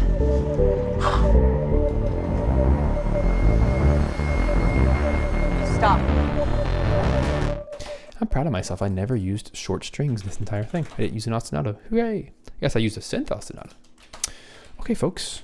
So, as we wrap up, we're not done yet. I want to listen through and make any little final tweaks to help with the transitions between moments, and then do a tiny bit of mixing, and then I think we'll be done. I'd love any final thoughts you guys have while I start wrapping things up. Thanks for those who've stuck around the whole time. It's pretty cool.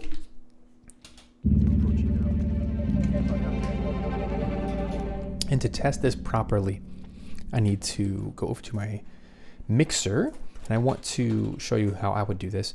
I want to knock down the music about 6 dB. That way we can hear a 12 dB difference between the VO and the music. That way it's not taking over the show. Let's see what it would sound like in real context. Approaching now. Stand by.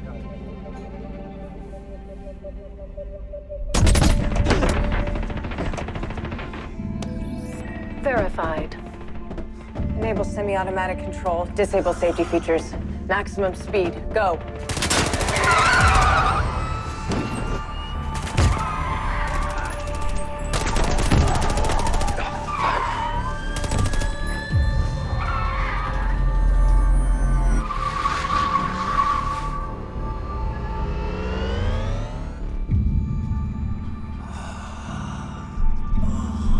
What's happening to him? I think he's switching genres.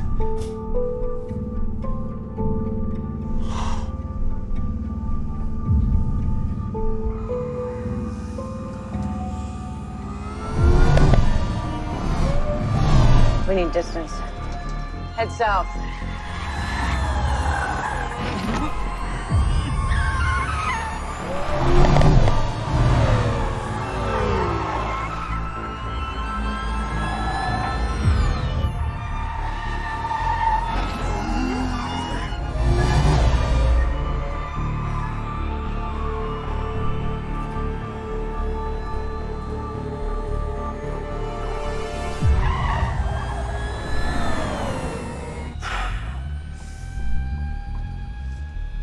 That's a good entrance there.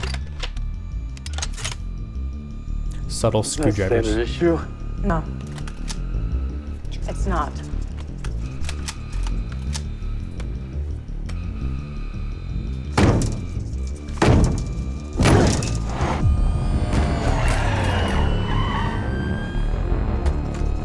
Point and shoot.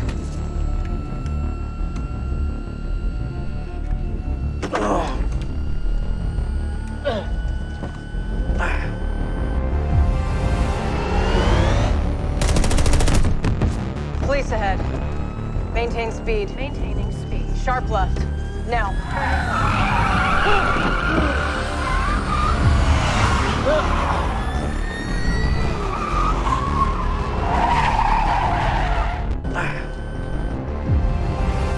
I want to add the screwdriver taps back in when it starts to get more intense here.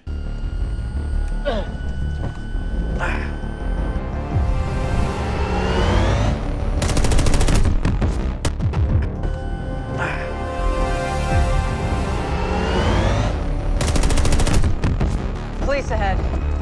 Maintain speed. Maintaining speed. Sharp left. Now.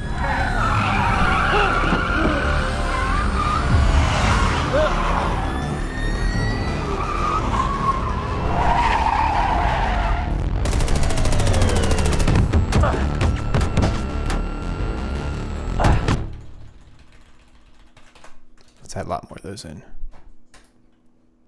It's a great little subtle sound in the background.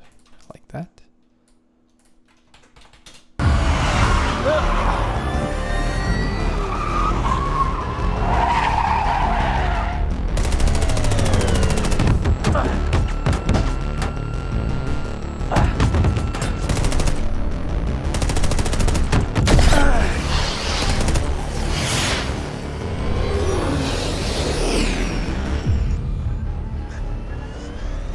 I missed. Hold on.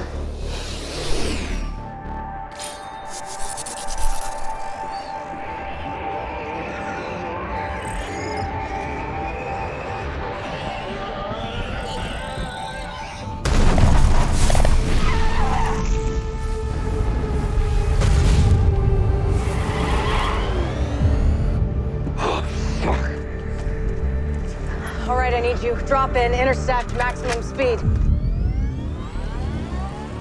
Oh, that's where the screwdriver should come back. Right there.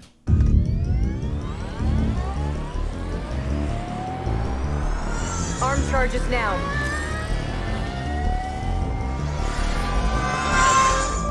Accelerate. Acceleration at 90%. More. 94%. More. 98%.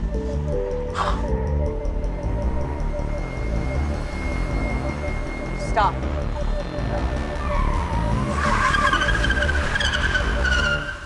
Why the f are we stopping? Okay. One more bar of the screwdrivers.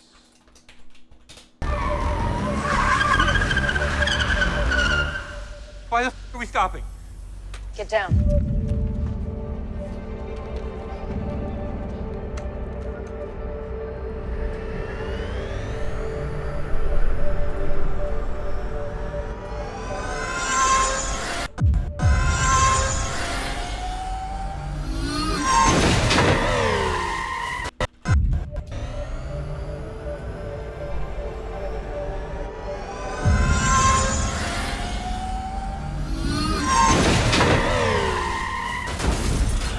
Cool.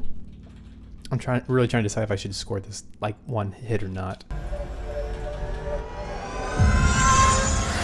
I think it's necessary because it forces us to look at his neck turning.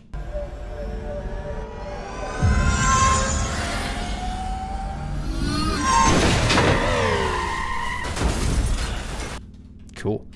So there's one moment that I didn't like. Just one. It's this right here. I don't feel like it had enough intensity.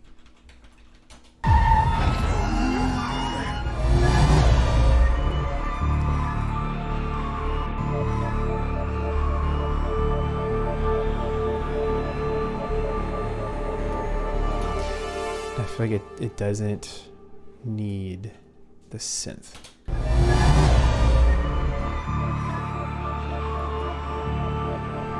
Or I shouldn't stop the indie.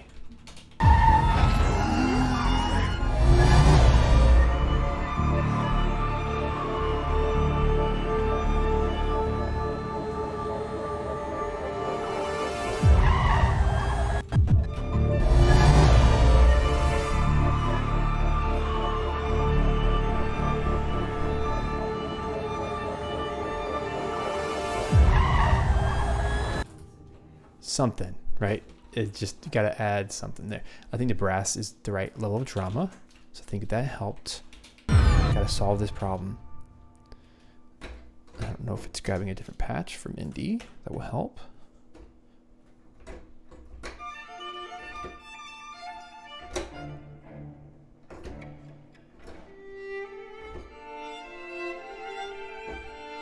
That might help.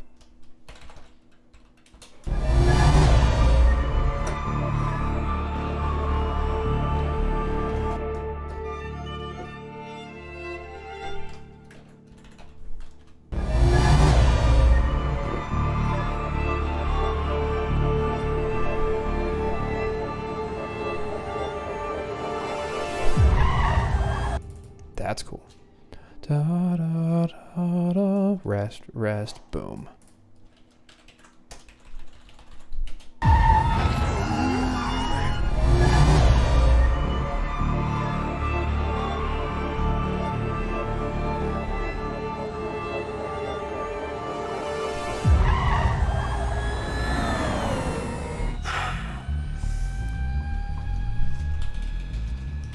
Cool. I also want to add some kind of melodic patch.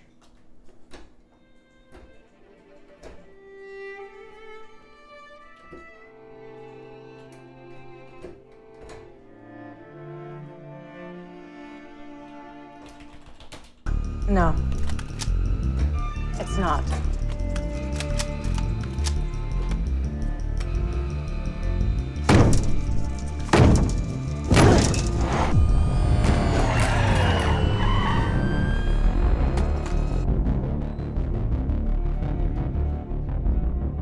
Oh, that's fine.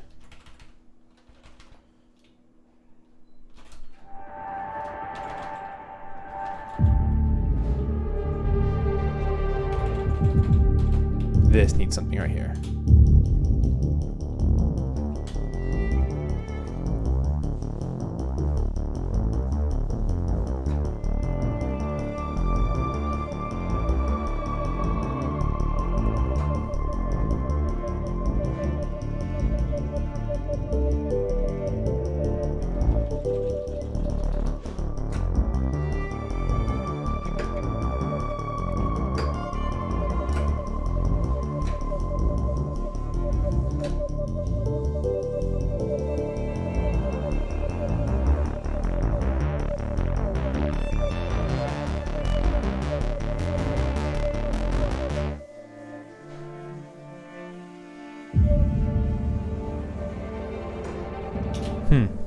Might be fine. Less is more. Less is always more. It's such a strong scene without music that, you know, music is just enhancing. It's not like it's taking over.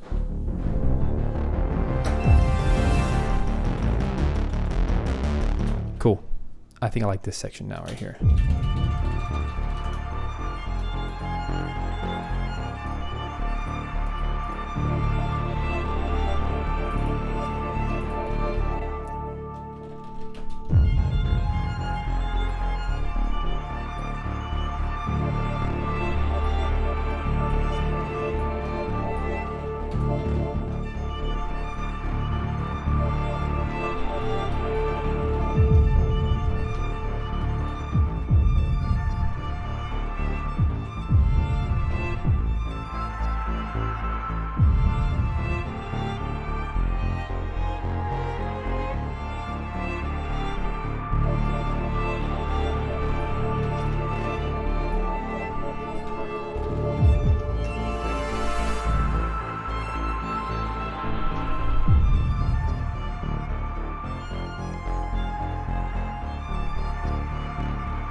Cool.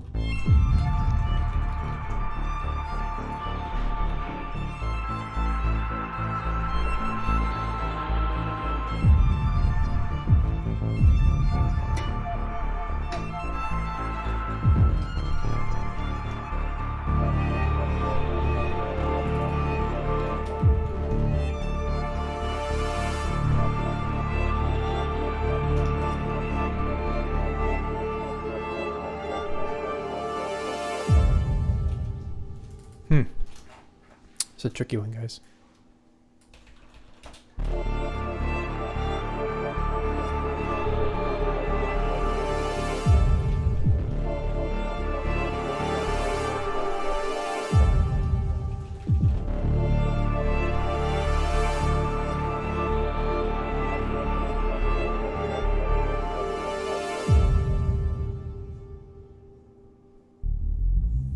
There it is. All right, guys. Whew. That's a lot of, you know, nitty-gritty scoring, but that's what this stuff requires. It's one of the toughest jobs in the world to be a TV composer, because you have to write extremely fast. You have to write like 5 to 7 minutes of music per day of this level of quality and of scrutiny, and it's very taxing, but it's a lot of fun too. It's like a giant puzzle. And I think it's a very fun career. Very fun thing to do. So let's do a tiny bit of mixing and I think we'll be done. So let's go over to left screen.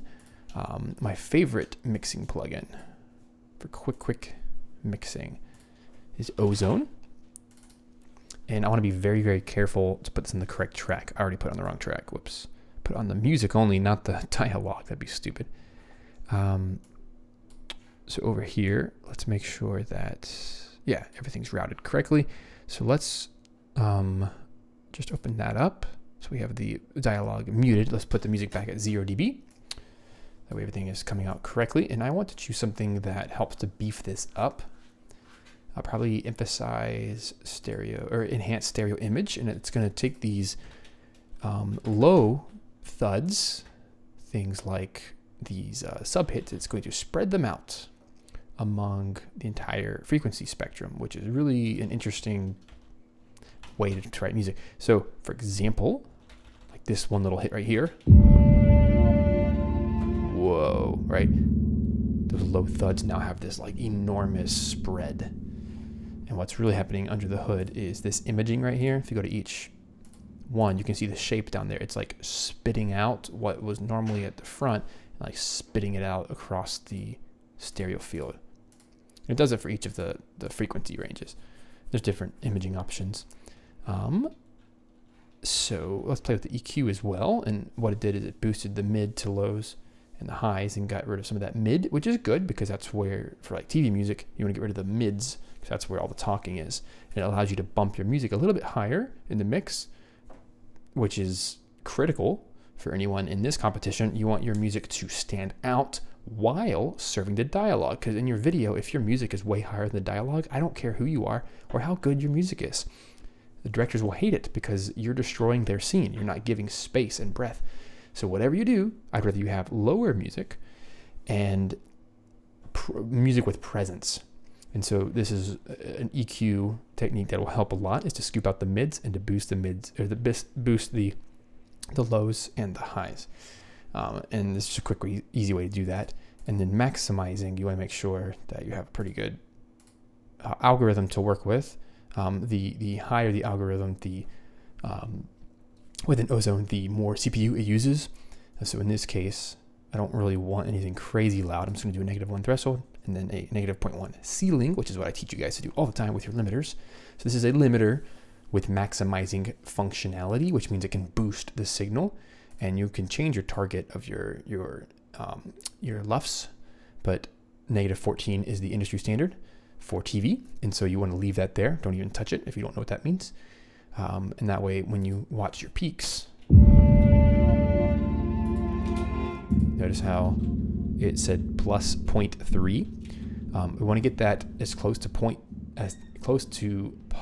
positive 0.1 as possible.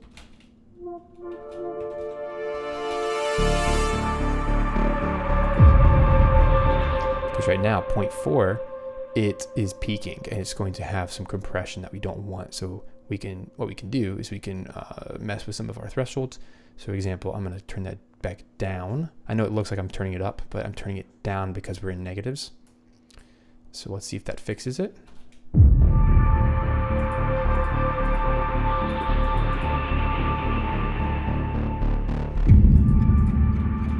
I got it down a little bit, not a lot though.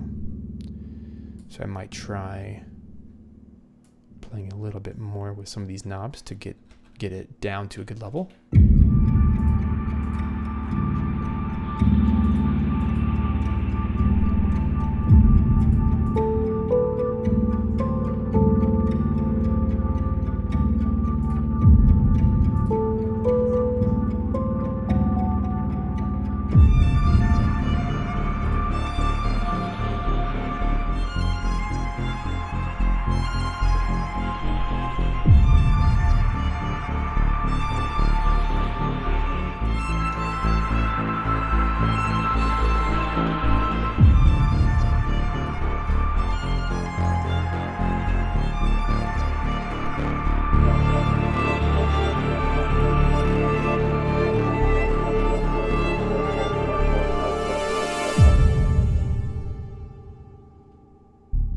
I love that space because it makes space for the sound effects. There it is. That's a cool sound.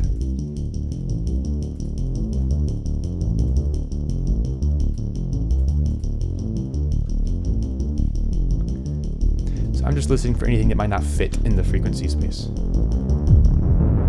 Yeah.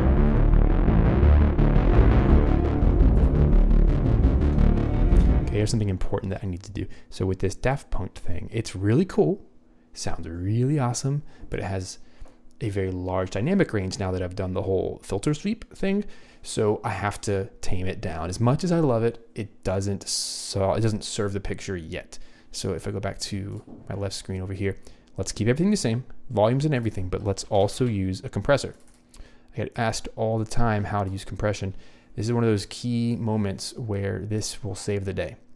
Because what I need to do is keep all my techniques that I've used, but I need to squish down the dynamic range. Because right now, the softs are beautiful, bum, bum, bum, bum, bum, bum, right? Because it's underneath the dialogue when it has like the EQ, right? The filter.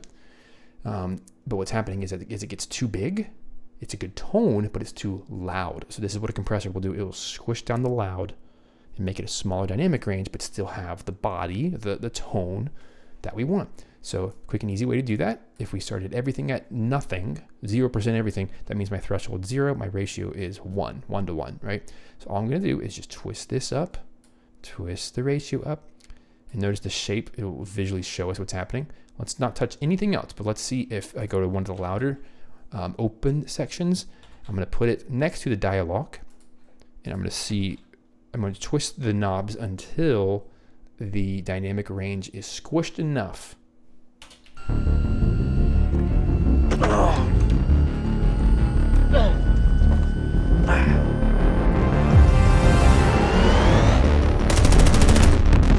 Police ahead. Maintain speed. Maintaining speed. Sharp left. Now.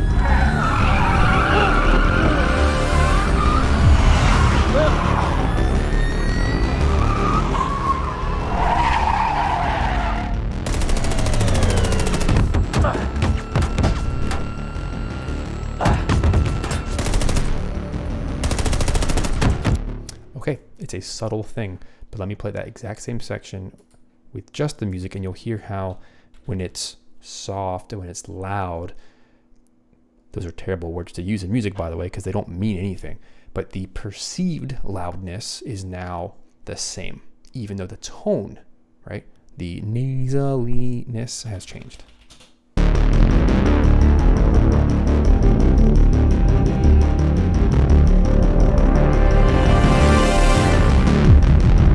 Ooh, and you can hear that. Hear that's like really, really taken over, starting to sound nasty.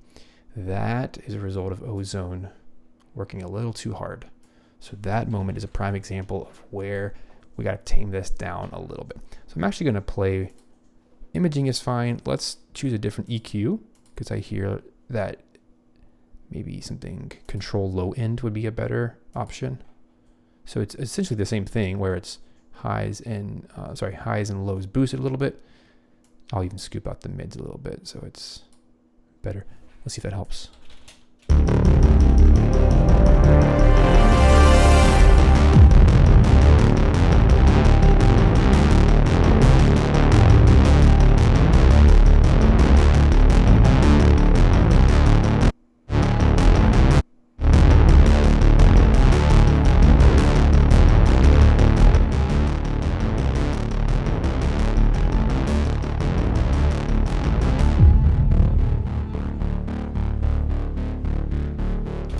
I'm going to give the same treatment, the compression treatment, to the other synth, wherever it is, the bass pulse. I'm not going to do nearly as much because I don't have any like writing EQ, but I want to give some just so it's a little bit more squished. That thing.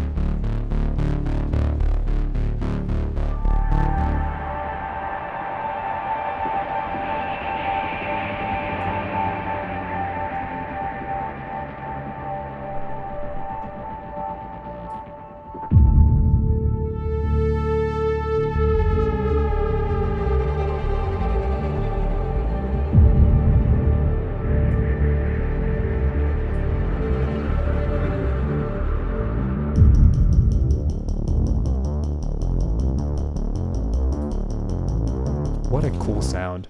It's so simple. That literally cost me nothing. I just went tap, tap, tap, tap, tap with my screwdriver.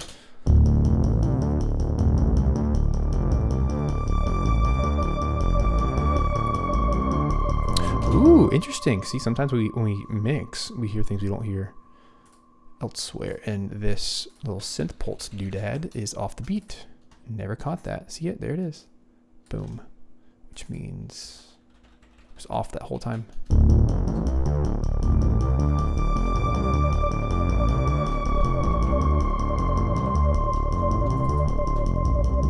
Ooh, that sounds really bad. Let me get that on the exact eighth note.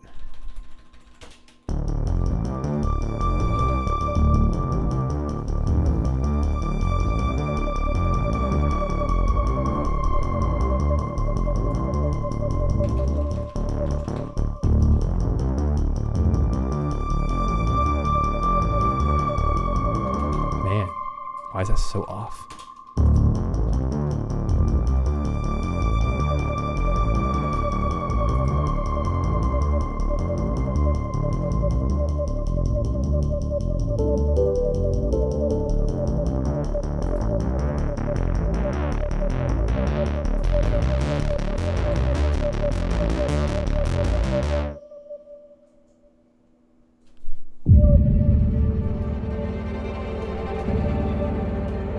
Man, after that ozone cleared up the EQ, the strings sound so present. And I can't forget to give a shout out to 2C Audio. Their B2 helps with that too. So what we're talking about it here is just the beginning little scrubs. Here's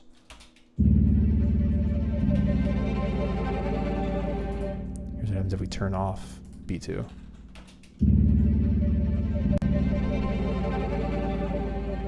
Sounds okay. It sounds closely mic'd, but it doesn't have any space. Here it is with the B2 back on.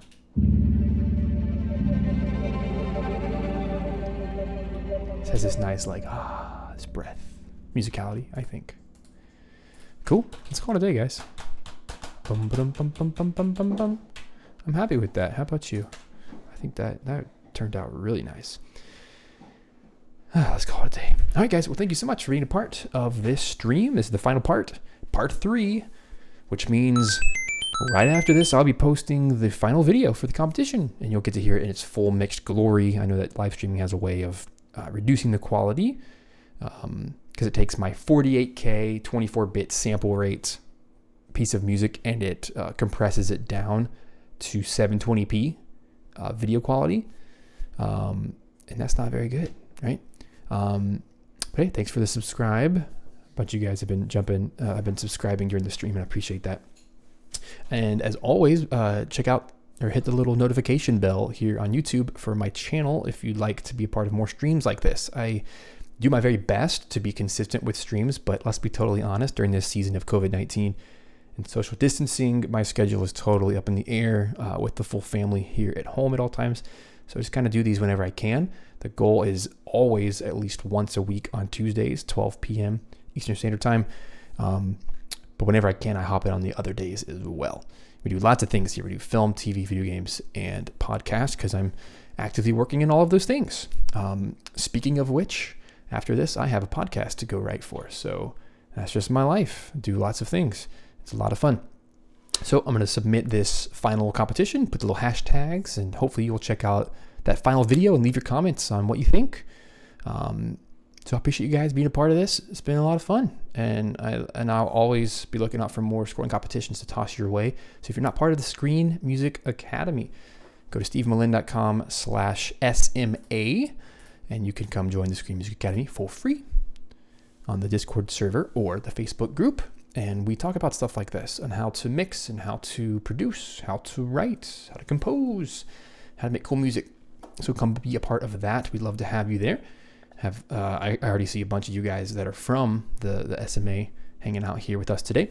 So let's get a dab going in the chat. If you enjoyed this, hit that like button so more people can be a part of these streams in the future, because that's how YouTube works. It's all algorithmic. It likes to see subscribes. It likes to see likes and comments. So I'd appreciate a comment. If you just want to say, hey, this is awesome, that means a lot to me. It gives me a chance to connect with you deeper on a one-on-one basis. I love doing that with you guys here on YouTube. So here we go. Let's play the final track. This is my score. And of course, you'll hear the real version when I get a proper mix. Let's take my headphones off. I can hear better. And I'll see you guys next time.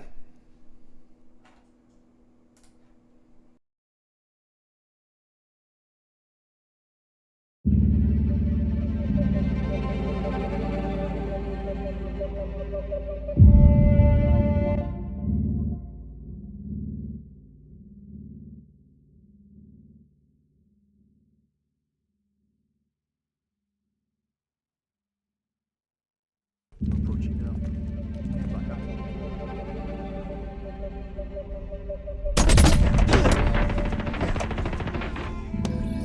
Verified.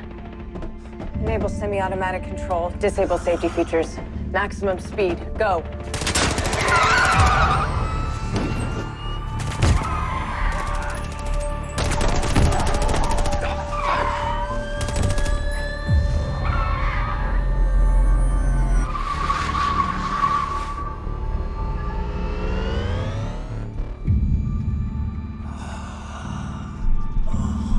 What's happening to him? I think he's switching genres.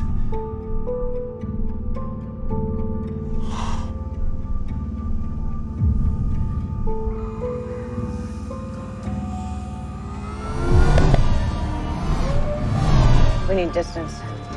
Head south.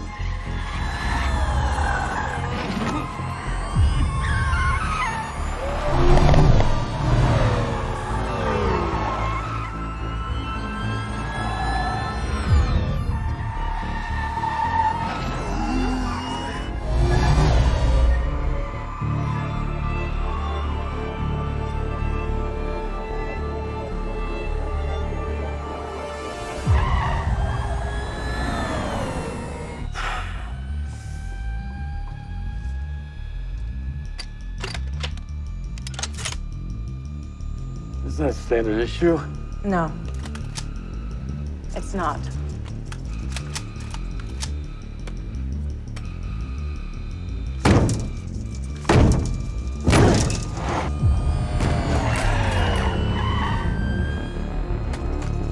Point and shoot.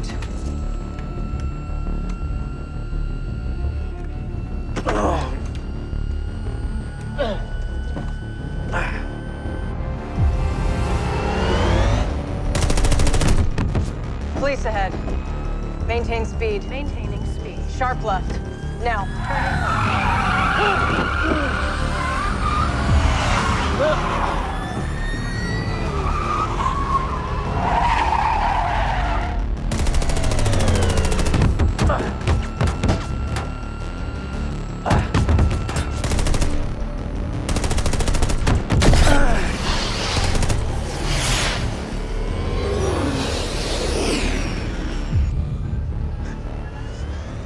I missed. Hold on.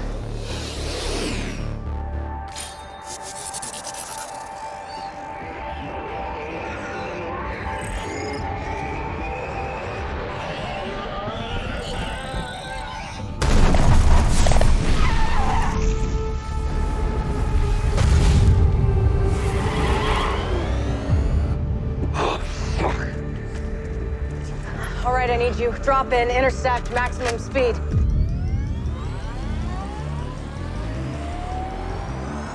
Arm charges now.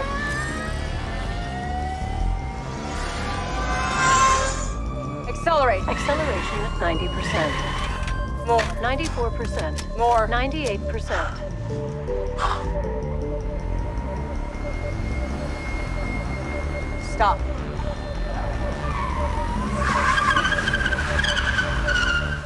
Why the are we stopping? Get down.